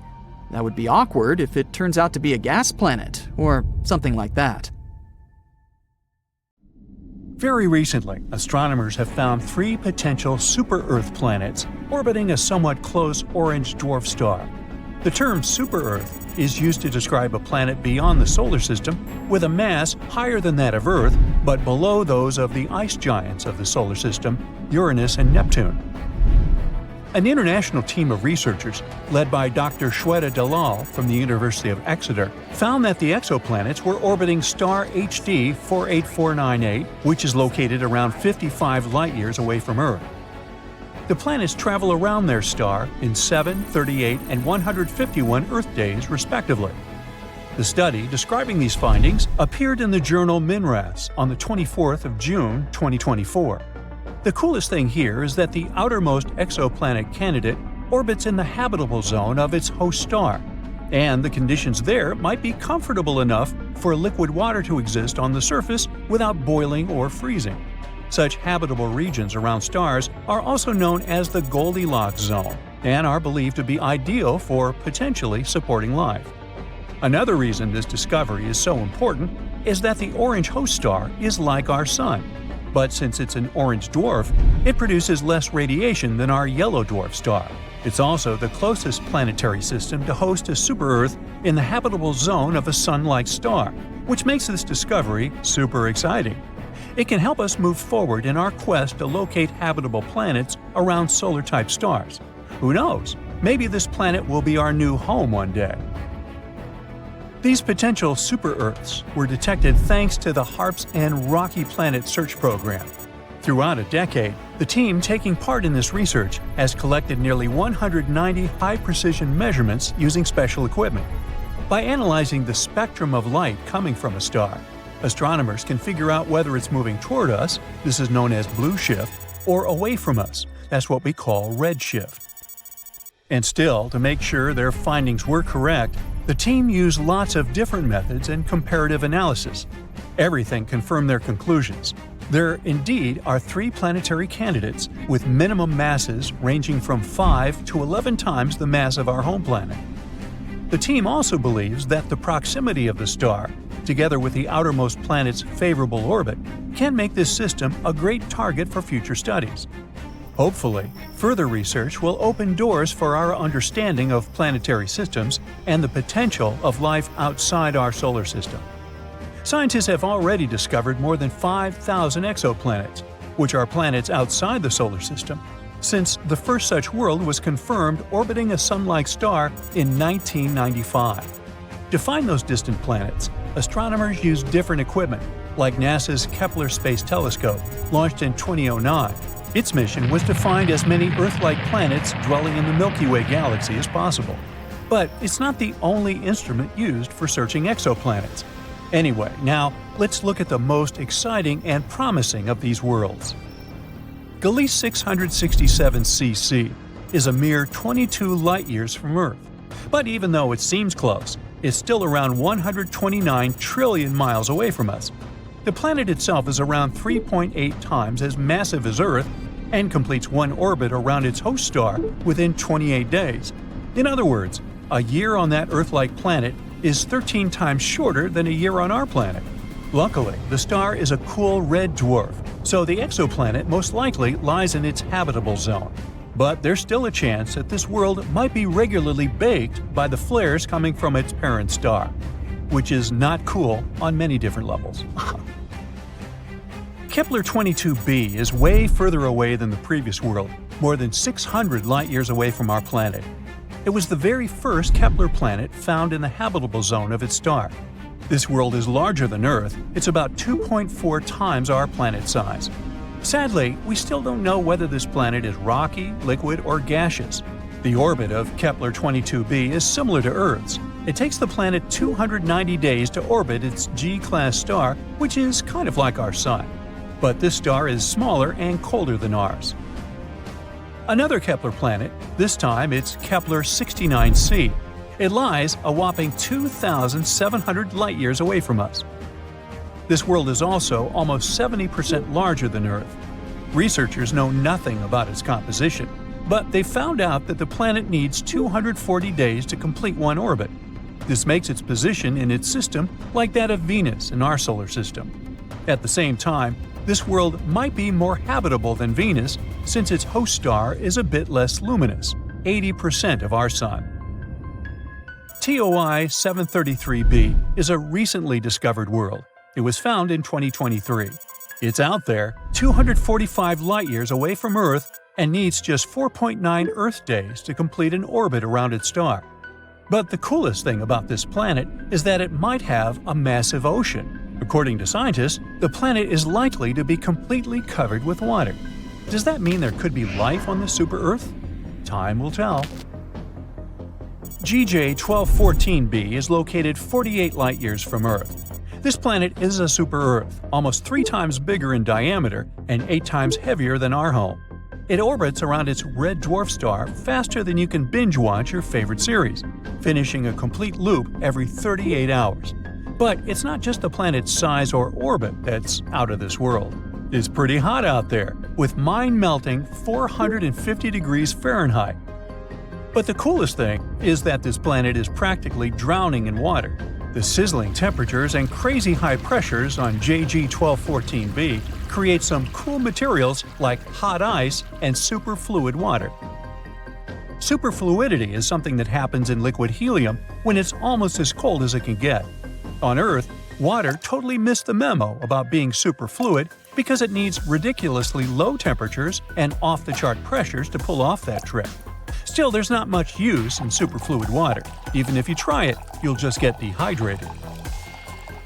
The super-Earth that's closest to us was discovered in 2016, and it's called Proxima Centauri b. It's located a mere 4 light-years away from Earth and has a mass remarkably similar to that of our planet. A year on Proxima Centauri b is short. It only takes the planet 11.2 days to complete a circle around its central star. Scientists discovered this world after they noticed that its parent star was slightly wobbling. They hadn't been sure what exactly had been happening there until they realized Proxima Centauri b's gravity probably produced pulls and tugs that caused these wobbles. Although the exoplanet is traveling in the habitable zone of its star, Proxima Centauri, it is exposed to extreme ultraviolet radiation, all because it lies very close to its parent star. Also, none of the telescopes that are currently working and exploring exoplanets are positioned well enough to capture the light from the atmosphere of this super-Earth. Most things there are still a mystery to us, even though we're talking about a planet that's really close. Super-Earth TOI 715b orbits a red dwarf, a star smaller and cooler than our Sun. At the moment, such stars remain prime candidates for finding habitable planets orbiting them. Those miniature rocky worlds have far closer orbits than those circling around stars like our Sun. But since red dwarfs are small and cool, the planets don't risk anything when crowding closer. They're still safely within a star's habitable zone. Experts say that TOI 715b might have once had an atmosphere thicker than that of Neptune, and now the planet could be in a transition state where it's losing its atmosphere. To confirm this suspicion, scientists need to do more research, and they might finally learn whether this planet is a watery terrestrial planet. Dark, mysterious, cold space. comets, asteroids, planets, stars, and something that's lurking over there, far beyond Pluto. Yup, this could be the 9th planet of our solar system, the one people have been wondering about for centuries. IRAS, which stands for the Infrared Astronomical Satellite, collected interesting data back in 1983. It could be proof that Planet 9 is hiding there. No one knows if it really exists, but this discovery helped to build a model to understand this potential planet better. And in 2016, scientists found out that some small space objects in the Kuiper Belt were orbiting a bit oddly. The Kuiper Belt is the outer area of our solar system. It's a ring in the shape of a donut, filled with leftovers from the times when our solar system was forming. You can find this donut beyond Neptune. The objects in that region of space have weird orbits, almost as if a big body with strong gravity is pushing them away. Knock knock, Planet 9 again. The theory says it might be 5 to 10 times the mass of our own planet and up to 20 times further away than Neptune. The astronomical unit equals the distance between our planet and the Sun. Pluto is approximately 40 astronomical units from the Sun, but Planet 9, if it exists, is 400 to 800 astronomical units away. It would take 10,000 to 20,000 Earth years for this mysterious planet to make a single circle around the Sun. This makes it harder for us to catch this space body. There's a theory Planet 9 may have formed between the orbits of Jupiter and Neptune, similar to the rest of the gas giants in our solar system. The gravitational force of one of the 2 huge planets probably kicked it out of its orbit. Oh no. Then Planet 9 could get ejected further away from the 8 planets we know about. It ended up as some sort of icy waste, quite small at the beginning. But as time went by, Planet 9 has cleared its orbit of frozen pieces of rock and dust and finally formed into a real planet. Another theory says that this could be a planet another star lost on its way while it was passing near our solar system. In any case, Planet 9 probably doesn't reflect that much sunlight since it's so far away. And astronomers aren't sure where exactly they should look for it. Space is dark, mysterious, endless, obviously.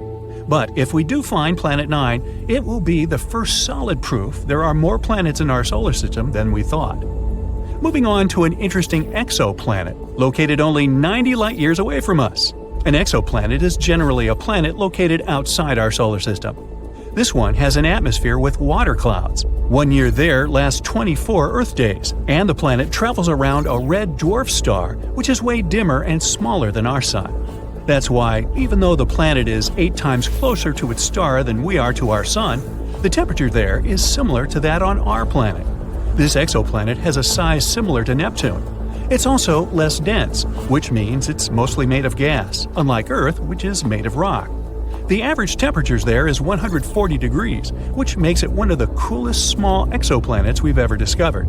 And the cooler the exoplanet is, the bigger the chance we'll find clouds in its atmosphere.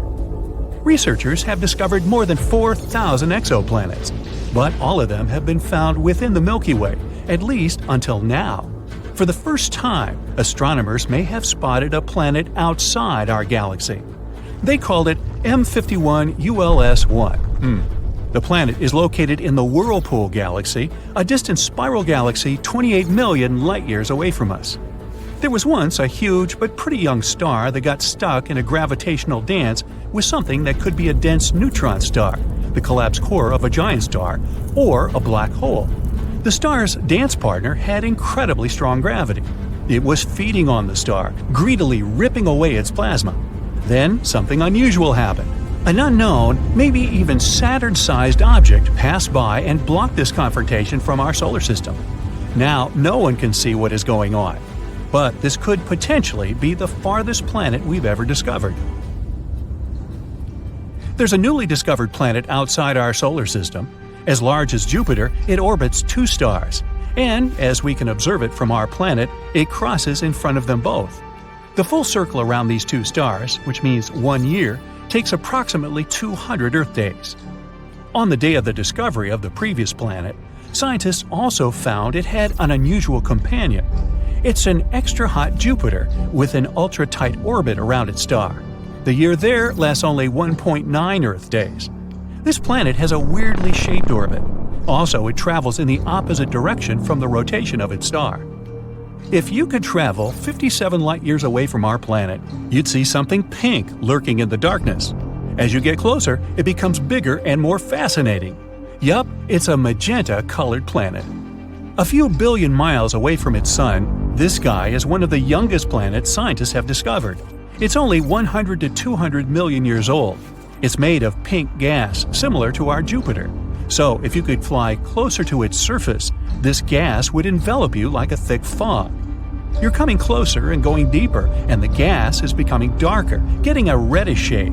And look at the planet's core. It's super hot.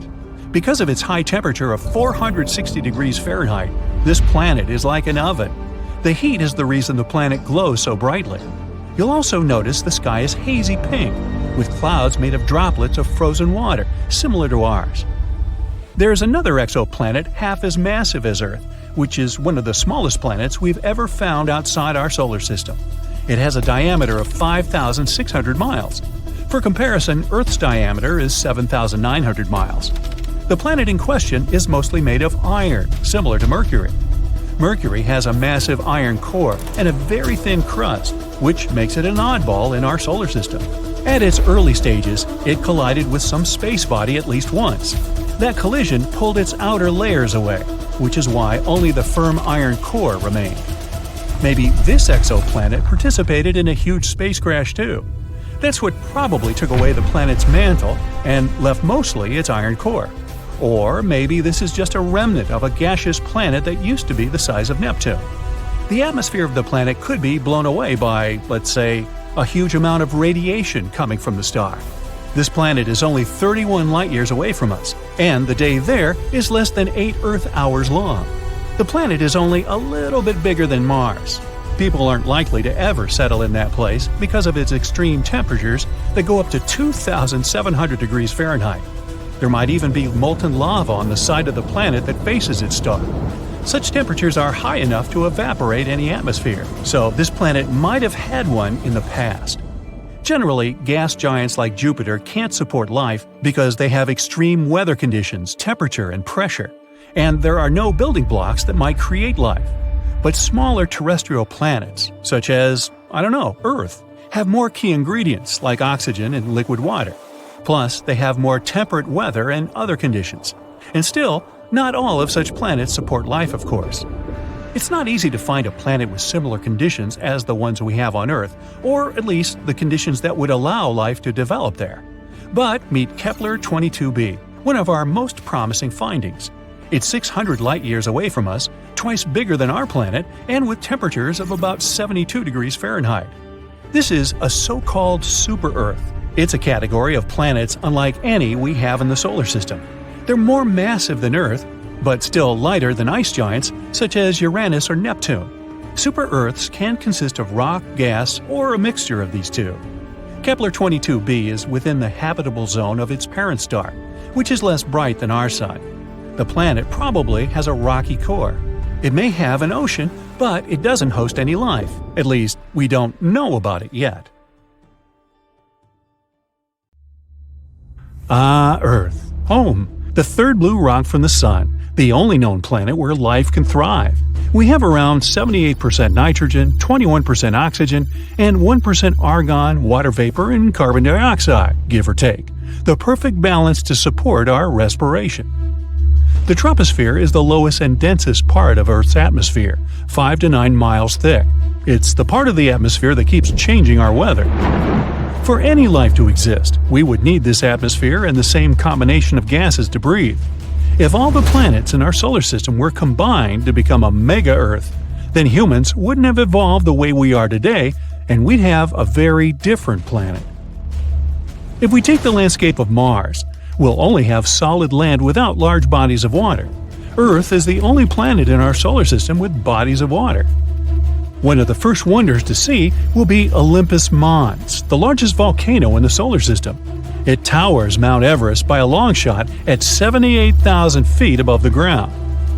Valles Marineris is a group of canyons that make the Grand Canyon in the U.S. feel like a average one. This wonder stretches for almost 2,500 miles and goes more than 4 miles deep. On top of these epic terrains, there's plenty of other grand-scale locations on Mars that are way bigger than the ones on Earth. The planet might be as large as Jupiter. If the Earth were the size of a grape, then Jupiter would be the size of a basketball. We'd have the size of Jupiter and the rings of Saturn floating around us. The rings may seem like some large chunks of rock in the air, but they're actually ice particles and chunks of iced rocks. They range from the size of pebbles to car-sized ones. Saturn's rings are supported by the unique gravity in the region. With a lot of these ice rocks floating in the sky, there won't be much sunlight entering the planet, which means the planet will always be colder than usual. Not to mention the many moons it has. Our megaplanet could also have many moons circling above us, contributing to the tidal waves. Jupiter is known for the red spot, a place twice the size of Earth that has hurricane-like storms that have been going on for hundreds of years. The people of Mega-Earth will settle far away from it. Mercury is a planet but looks like the Moon due to all the craters lying around. That's because of many asteroids and comets striking it over billions of years. But the landscape here mainly consists of mountains, highlands, cliffs, and valleys. The Caloris Basin is almost 1,000 miles wide. They believe it was formed by a comet. The deserts on Earth are mainly hot and consist of dunes of sand, but they also have flat plains and small hills. The largest desert in the world is the whole Antarctic continent. Mercury has no atmosphere to trap any heat, so it gets really hot when the sun is facing it and freezing cold when the planet turns away from it. On this combined mega-Earth, the desert will most likely have a similar landscape to that of Mercury. The animals living here will probably be something like giant scorpions and desert snakes that soak in some sun during the day and go out hunting at night. But the soaring day temperatures would melt anyone walking. And even though Mercury is the closest planet to the Sun, it's not the hottest. Venus has temperatures of nearly 900 degrees Fahrenheit. Scientists believe that the lands here are flat because of the extreme temperatures, but it's not all flat, with some volcanoes and highland areas. We can probably find this terrain and climate near the equator, since it's always hot there. Humans can't live there unless they build special domes to sustain life.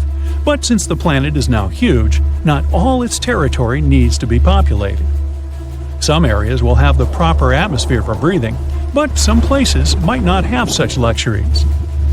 Over at the poles, the climate will most likely mimic Pluto's, even though it's not technically a planet anymore. In 2006, they officially declared it a dwarf planet, and it's even smaller than the Moon. There's not much known about this little mini floating rock, except that it's composed of around 70% rock and 30% ice. Scientists believe that a part of its surface is covered in frozen nitrogen, solid methane, and carbon dioxide. Since the megaplanet is huge, gravity might be quite strong here. Jupiter's gravity is enough to double your weight. Humans will most likely be really tall and mega-sized to match the big planet. Even the oceans will be huge. Our oceans will look like little lakes compared to what Mega-Earth has in store for us. Humans need something close to 24 hours in a single day. Our bodies adjusted to it quite well, but it wouldn't affect us too much if the day had a few extra hours or a few hours less. We can't live on any other planet without wearing the proper gear. We wouldn't last more than a few seconds in places like Jupiter, Neptune, and Saturn. It's possible to last as long as you can hold your breath on Mars. The atmosphere is thin and the gravity is similar to ours, but you might freeze. Even though it's a red planet, it's actually very cold and has ice caps in the poles covered with carbon dioxide. The same's true for Mercury. You can only last there as long as you can hold your breath and be in the sweet spot between the sunrise and the sunset. Ancient civilizations wouldn't have been as diverse as they were on Earth, since the extreme terrains and conditions wouldn't have allowed for discovery and trading. But eventually, as humans developed special technologies for certain areas, different cultures would emerge. Many animals would also evolve in specific and unique ways, but because of the planet's enormous size, isolation, and being on top of the food chain would let certain animals be around since the beginning of the planet without evolving. So it's possible that this mega-Earth might have ancient dinosaurs roaming around, and they'd be even bigger than the ones on Earth. And even though there's a high chance that some humans might be physically different than each other, there might even be more than one species of humans living on opposite ends of the planet. Because of the isolation, they evolved in their own ways according to their surroundings. Over the centuries, technological advancements would spread different cultures around, and we'd be more open to each other. Neanderthals and Homo sapiens once lived side by side and were considered as the two species of humans. Neanderthals were intelligent and used tools for hunting and drawing. Homo sapiens were survivors and wandered around to discover new land. There could be two dominant human species and other minor ones that live in certain areas on Mega-Earth. They'd be bigger, tougher, and faster than us. The ones who live by the trees would have elongated limbs to stretch out and swing from tree to tree. The ones that live in savannas will probably run really fast and have long legs for that. Countries and cities will be bigger than what we have on regular Earth. A country can be as big as Earth itself. The human population can reach tens of billions. Special transportation technology might be invented for people to travel from one continent to another. Covering those distances can take months or even years if using regular aircraft. High-speed trains that travel so fast over land and rocket-like planes going through the sky. Traveling through oceans will require extremely sturdy ships. Traveling through the Atlantic Ocean is already scary for many, so imagine going on a voyage across a body of water that's potentially 8 times the size of Earth. We're going to need a bigger boat. There'll be areas to avoid, like the red spot with its perpetual storms raging on, but the tourist industry might have some room for anyone who wants to see it. Living on such a huge planet is unlikely going to become a reality for most of us anytime soon. But scientists are already discussing moving to other planets to find a new home for humans. So, we might be getting closer to finding a massive icy planet beyond Neptune's orbit. Sorry Pluto, still not you. Recently, some universe mapping using data from a telescope in Hawaii eliminated about 78% of the possible locations for this mysterious Waldo from space. Some people call it Planet 9, while others prefer Planet X. Either way, it's been causing controversy since its existence was first proposed, and that is mainly because no study so far can answer the big question: does it really exist? If discovered, Planet 9 would rank as the 5th largest planet in our solar system, with a mass 10 times that of Earth. It's also theorized to be gaseous, like Uranus. The initial study on Planet 9, dating back to 2016, suggests that this colossal new planet orbits the Sun 29 times farther out than Neptune, which sits at about 2.8 billion miles. As a result, the Planet 9 would take between 10,000 and 20,000 years to complete a single orbit around the Sun. If confirmed, this yet-to-be-understood world would dominate a region larger than any other known planet in our cosmic neighborhood. These are all intriguing hypotheses, but without a single piece of evidence or observation to back them up. Before dismissing this as a wild guess, it is important to note that these researchers relied on complex mathematical modeling and computer simulations to speculate about the planet's characteristics, because that's what they do. The hypothetical presence of this planet would explain various mysterious features located beyond Neptune. We are specifically talking about the Kuiper Belt, a huge donut-shaped region filled with icy debris left over from the formation of the solar system, including comets and dwarf planets like Pluto. What happens is that the 6 farthest objects in the Kuiper Belt exhibit elliptical orbits that are all oriented in a similar direction within physical space and tilted approximately 30 degrees downward relative to the orbital plane of our 8 known planets. What's strange here is that, despite their distinct orbital velocities around the solar system, they maintain this alignment. The likelihood of such alignment occurring randomly is extremely low, around 0.007%. So, here comes Planet 9, a hypothetical massive celestial body that offers a plausible explanation for this strange phenomenon, potentially exerting gravitational influence to shape these orbits. The initial theory didn't hold up for long. facing accusations of observational bias and calculation errors. Then, in 2017, another study popped up, sparking back the idea that maybe Planet 9 is out there after all. This time, Spanish astronomers tried a novel approach, focusing on observing extreme trans-Neptunian objects. These celestial bodies orbit the Sun in highly stretched elliptical paths, with average distances exceeding 13 billion miles. The research suggests that the distances between these objects' nodes and the Sun might provide clues to Planet 9's location. You see, these nodes are the points where a celestial body's orbit intersects the solar system's plane. When these objects reach these points, they're more likely to interact with other solar system bodies, potentially causing significant changes in their orbits or even collisions. So, if the trajectory of these extreme trans-Neptunian objects remains stable, everything's fine. But if it's not, well, that's a sign that something else, something big, is messing with their path. And that's exactly what the research found. There is something unseen out there, throwing these objects off course. And that something could be a planet, chilling at a distance between 300 to 400 times farther from the Sun than Earth. To this day, the study of the extreme trans-Neptunian objects is the strongest evidence we've got for Planet 9's existence. And if you're still not convinced by this theory, know that strange motions like these have led to planetary discoveries before. Neptune, for instance, was spotted because Uranus's motion didn't quite agree with the predictions of Newtonian gravity. But the deflection of its orbit could be explained if it was caused by a pull of an undiscovered planet. And just like that, we discovered Neptune.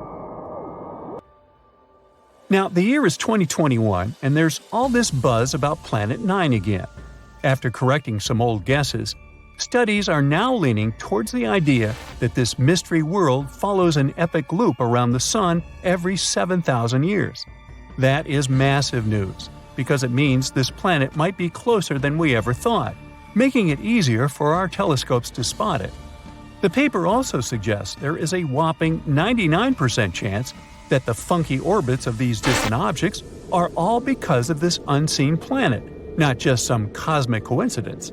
Now, the odds of this whole situation being a fluke are down to a 1 in 250 chance, which is much better than the 1 in 10,000 chance back in 2016. All these optimistic numbers have brought us to where we are today, keeping our hopes and working on better equipment to continue the mission of spotting Planet 9. As mentioned earlier, researchers in Hawaii created some kind of treasure map utilizing the Panoramic Survey Telescope and Rapid Response System to eliminate 78% of its locations. This is great news, considering how challenging it is to find a planet-sized needle in a cosmic haystack. But unfortunately, Planet 9's presence remains a ghost in the dark outer reaches of our solar system. Enthusiasts are still convinced of its existence and believe it is only a matter of time before we celebrate the discovery of Earth's new cosmic cousin. They're putting their hopes on the Vera C. Rubin Observatory, which is currently under construction in Chile and is scheduled to begin science operations in late 2025. Over the course of 10 years, this observatory will scan the entire southern hemisphere sky every few nights with a 27-foot, fast-moving telescope equipped with the largest digital camera in the world. The idea is to catalog everything in the solar system, reaching out to and beyond Neptune, and tracking the movements of millions of celestial objects, including space junk, asteroids, comets, and stars. If Planet 9 is indeed out there, this next-generation telescope could be the one to find it. The existence of this mysterious planet is far from being universally accepted in the scientific community. That is simply because Planet 9 isn't the only explanation for the strange phenomenon occurring beyond Neptune. One theory suggests that a group of distant objects, such as dwarf planets, comets, and moons, might be collectively influencing the orbits of the extreme trans-Neptunian objects. Others believe that a black hole is behind all this. These compressed masses are some of the densest objects in the universe, potentially capable of affecting the orbits of other masses, like how this supposed ghost Planet 9 is believed to be doing. Another bold perspective suggests that our current understanding of the laws of gravity is flawed, actually incomplete. This theory, known as modified Newtonian dynamics, proposes that these distant icy objects exhibit strange behavior not due to influence from another planet, but rather because the immense gravitational field of the Milky Way is influencing them. However, even supporters of this theory acknowledge that it is too early to draw firm conclusions, and much more extensive research is still required. While we continue our relentless hunt for Planet 9, some astronomers have taken it a step further, suggesting the existence of a hypothetical Planet 10. This world has a mass and size like that of Mars or Earth and is located on the edges of the Kuiper Belt. But the thing is, if this alleged Planet 10 is indeed as small as scientists believe, it might not have enough gravity to clear its orbit of debris. And that is pretty similar to what happens with Pluto, being one of the reasons why it got into trouble back in 2006. So yeah, it's better not to get too excited. This supposed Planet 10 might end up classified as another dwarf planet. Now, Jupiter used to be flat and look like an M&M candy. Now I'm hungry. And it wasn't the only flat pattern in our solar system. Turns out there are tons of things that can go wrong during a planet's formation, like locking up to the sun or getting whooshed into open space. Let's check it out. The Earth isn't flat, but Jupiter might have been. Instead of being a big round ball, gas giants in our system might have started more like flat pancakes. Jupiter is one of the oldest of our neighbors. It's 4.6 billion years old, just like our Sun. And when it was just a baby planet, it likely formed through a process called disk instability. It all begins with stars. When a star is forming, it doesn't look like a round object. It's more like a big disk of stuff. During this stage, really hot winds made of charged particles blow out. The dust in that disk contains stuff like carbon and iron. Some of them collide and stick together, forming bigger objects. Dust turns into pebbles, pebbles turn into rocks, and rocks bump into each other, getting bigger. Gas in the disks helps all these solid bits stick together. Some break apart, but others stick around, and they're the ones that become the basic pieces of planets. They're called planetesimals. Even gas giants like Jupiter started off as tiny specks of dust, smaller than a human hair. Eventually, they formed their own big ring-shaped disks of gas. They began to spin around our sun, growing bigger by gathering gas and rocks like snowballs. Gas giants are special. They were born from the colder parts of the disk. In cold areas, molecules are slower, which makes them easier to grab. In these places, water could freeze, and tiny ice pieces stick together and are mixed with dust. These dirty snowballs gather up and then form cores of huge planets, like Jupiter, Saturn, Uranus, and Neptune. In the warmer areas closer to the star, rocky planets like Mercury, Venus, Earth, and Mars start to form. After the icy giants were born, there wasn't much gas left for these smaller planets. It might take tens of millions of years for these rocky planets to form after the star is born. And our Sun was growing at the same time, sucking up nearby gas and pushing faraway stuff even farther out. After billions of years, the disk changed completely, turning into a round star with a bunch of planets, dwarf planets, asteroids, moons, meteoroids, and comets around it. Recently, simulations showed that these protoplanets, as these early dust balls are called, don't start off looking like the planets we know. In the case of gas giants like Jupiter, they look more like squashed balls or M&M's candies, not the peanut kind. When the Sun was young, the disk of gas and dust surrounding it cooled down and became unstable. It started breaking into big chunks. These chunks dramatically collapsed together under huge gravity to create Jupiter. It became a round gas giant over time. There are a lot of oddities that can happen during that process of planet formation. Ever wonder why Venus or Uranus spin in the opposite way compared to other planets?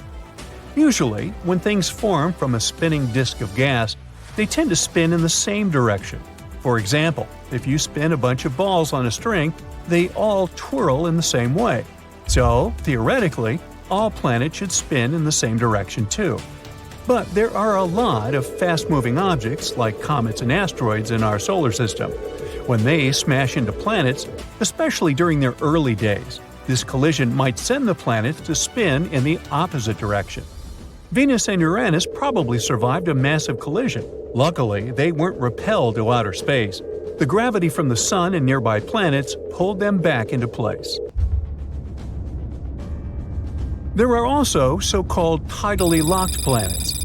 These are celestial bodies that spin in a way where one side always faces their star while the other side remains in perpetual darkness. So one side is always very hot while the other is extremely cold. If we were on a planet like that, we would only be able to live on a thin line in between. These planets form when they're very close to their star. The gravitational forces are extremely strong, and over time, these forces slow down the planet's rotation until it matches the time it takes to orbit the star. Imagine you're spinning in your chair. Someone comes up to you and, holding onto your chair with their hands, starts spinning with you.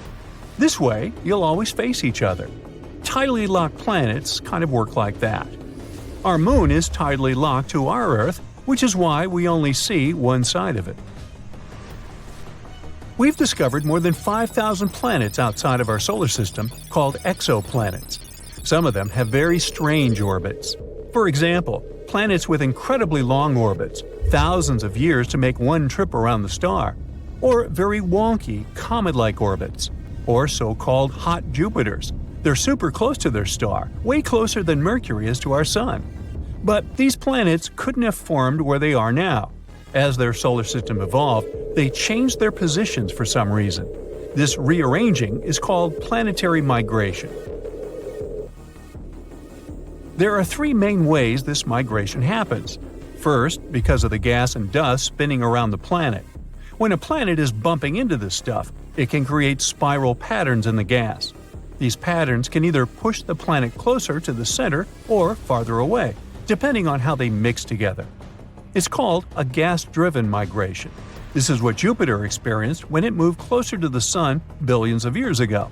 I wasn't around then. This also explains the existence of hot Jupiters. Second, big planets can shove the smaller ones, changing their paths. Third, the star's gravity can tug on the planet, making its orbit more circular.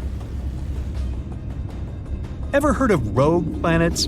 Imagine a lonely planet floating in the vastness of space without a star to call home. They're like the wandering nomads of our galaxy, doomed to drift around forever. And there are so many of them, there might be more free-floating planets than ones that are tied to stars. We're talking trillions of rogue planets hanging out in our Milky Way galaxy alone. They're often as massive as our biggest planet, Jupiter, but most of them might be Earth-sized. Some might even have thick atmospheres that keep them warm, even though they're far from any star. Some of them might have wild auroras, while others could host moons with liquid water, a potential haven for life. There's even a chance that they might contain extraterrestrial life. These planets might bump into other stars or even entire planetary systems as they journey through space. Sometimes they might get caught in a star's gravity for a while before getting flung back out into space. But how are they born? Sometimes, during this chaotic process of planet formation, not all planets can manage to stay close to their parent stars.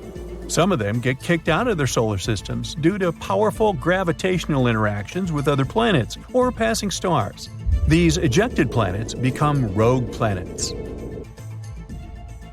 In 2012, astronomers found a solar system from the very beginning of the universe. This system included a star and two planets. We called it a fossil system. The star is super old, about 13 billion years, almost as old as our entire universe. It was mostly made of just hydrogen and helium. This is unusual because planets usually form from clouds of gas that contain heavier stuff. That's when we figured out that the way planets formed before was different from how they form now. We know that stars with more metals are more likely to have planets. In astronomy lingo, metals means any chemical element other than hydrogen and helium. But in the early universe, there weren't many metals. Most of them were created inside stars and then spread out into space when those stars blew up. So, when did the very first planets form? This newly discovered system helps answer these questions. Its two giant planets are orbiting a star that's incredibly low in metals and extremely old. This should be really rare, if not impossible, but they exist. This means that maybe there are more planets in metal-poor systems than we thought. Studying them will help us learn more about the history of planet formation. So, Mars has several faces. No, really. Back in 1976, when the Viking 1 orbiter was checking out the red planet, it spotted something interesting, a big structure that looked like a human face. It was in the region called Cydonia. It soon became very popular. A bit later, we also discovered the so-called crown face in Libya Montes. Mars in general has a lot of strange structures on it. In 2022, we spotted a door-like structure there. NASA's Curiosity rover snapped some pictures of a rocky mound called East Cliffs on Mount Sharp. This mound has natural cracks in it, and one of them is about the size of a dog door, like something from an ancient Egyptian tomb. A lot of people hyped that story up. The image was shared widely on social media, making the crack look bigger than it really is. Some people think that it's hinting at extraterrestrial life. But after looking closely, NASA found out that it was just a narrow crack in the rocky terrain. These cracks and gaps are pretty normal in rocky areas, both on Earth and Mars. The crack formed naturally over time, maybe from wind erosion or Mars quakes. Mars is a gold mine of mysterious structures. Recently, we found some strange spiral shapes there. These are giant coils made of lava, and they look like big springs or loops. For years, we weren't sure whether Martian valleys were formed by lava or ice. These lava coils are shedding light on that mystery. Now, thanks to high-resolution images from NASA's Mars Reconnaissance Orbiter, researchers have spotted 269 lava spirals that can't be explained by ice-related activities. What's fascinating is these lava coils are like the ones we see on Earth, like those formed by Hawaiian lava flows. These spirals are so well preserved that they were easily overlooked before. They range from 16 to almost 100 feet wide and are subtle, blending into the dusty Martian landscape. These coils can teach us a lot about Mars's composition, especially its crust and mantle. We still don't know much about those. But Mars isn't the only planet with strange structures on it. For example, Saturn, the gas giant of our solar system, has a fascinating feature at its north pole, a huge hexagon. This is a hexagon-shaped cloud pattern. It's about 9,000 miles long, making it larger than the diameter of Earth. It's thought to be a jet stream made of gases moving very fast, at about 200 miles per hour. This hexagon was first spotted by the Voyager mission in the 80s, and later seen up close by the Cassini mission in 2006. The Cassini mission noticed a change in its color from blue to golden over time. There are different ideas about why Saturn has this thing. One theory suggests it forms because of the way winds move at different speeds near Saturn's poles. Similar shapes were created in lab experiments when liquids were rotated at different speeds. Another idea suggests that a slow spinning stream of air, along with Saturn's special weather patterns, might be responsible. In 2020, we found that when storms are surrounded by winds swirling in the opposite direction, they can create a steady hexagon shape. So far, this is the most likely explanation. Saturn also got lucky with the bizarre moons. One of them is called Lapidus. This moon has a weird feature, a huge ridge that wraps around its middle like a giant belt. This basically makes it look like a giant walnut. Where's my nutcracker? This ridge is incredibly tall by our standards, around 8 up to 12 miles high and stretching 124 miles wide. It covers more than 3/4 of the moon's surface and is considered the third largest mountain range in the entire solar system.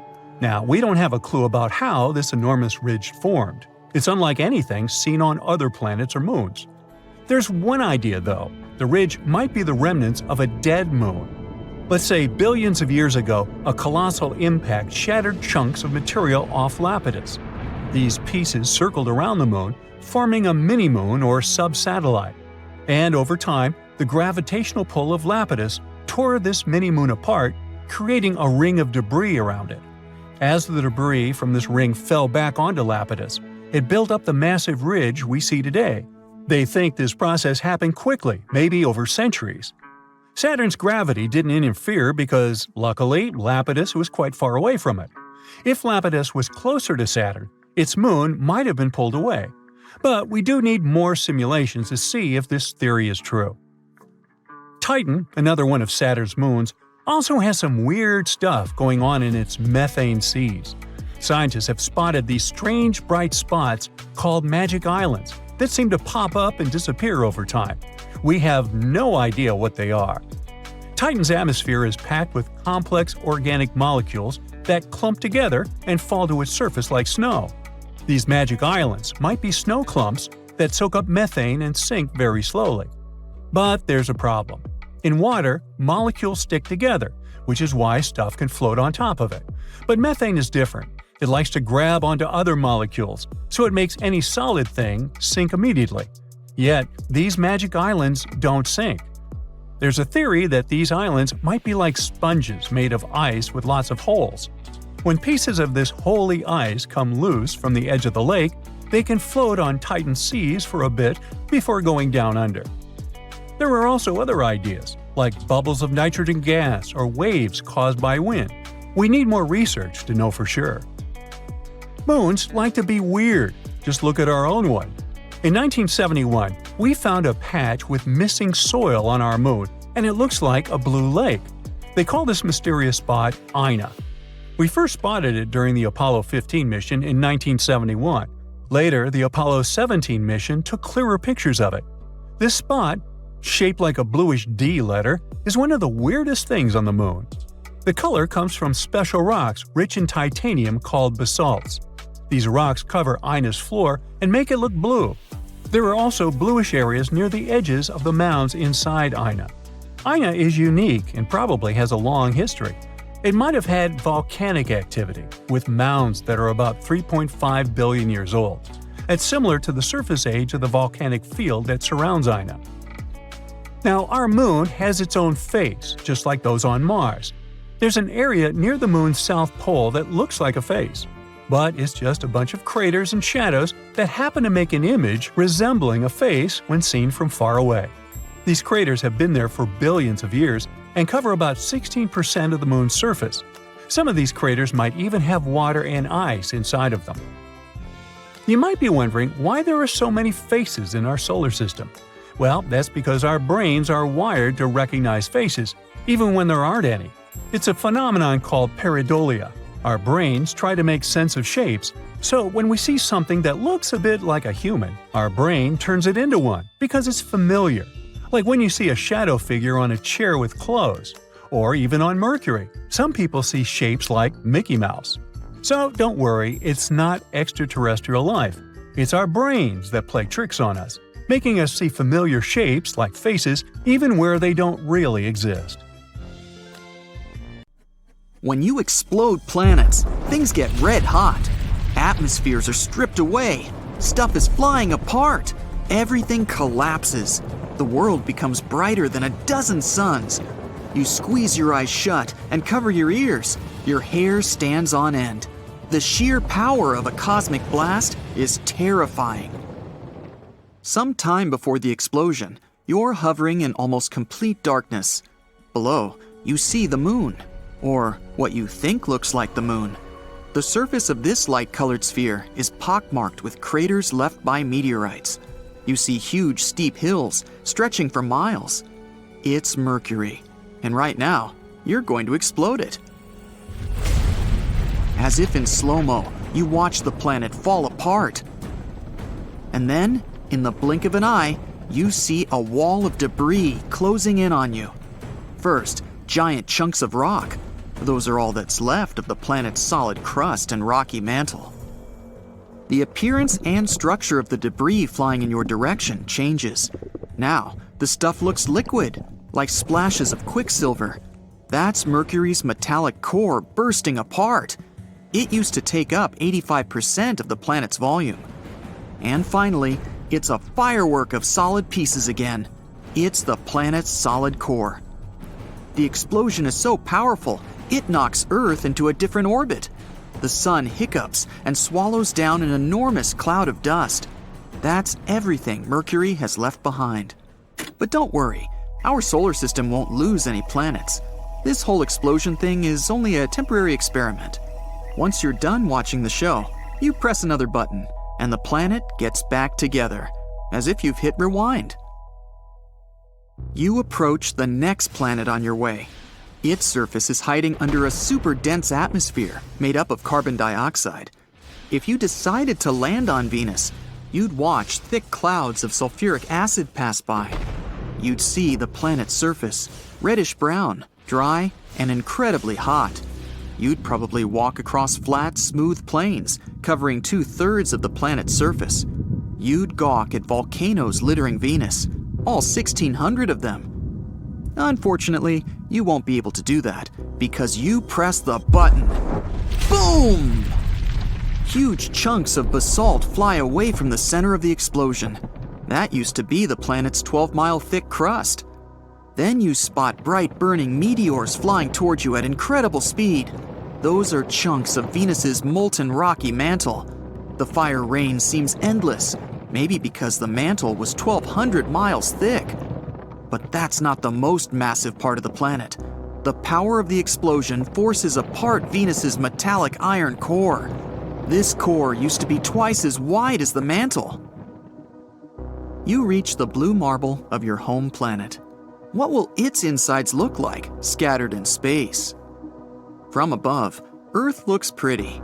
71% of its surface is blue because of all that water, seas and oceans. There are also areas of green, yellow, and brown and white swirls. You press the button. The planet bursts apart in a hailstorm of rocks.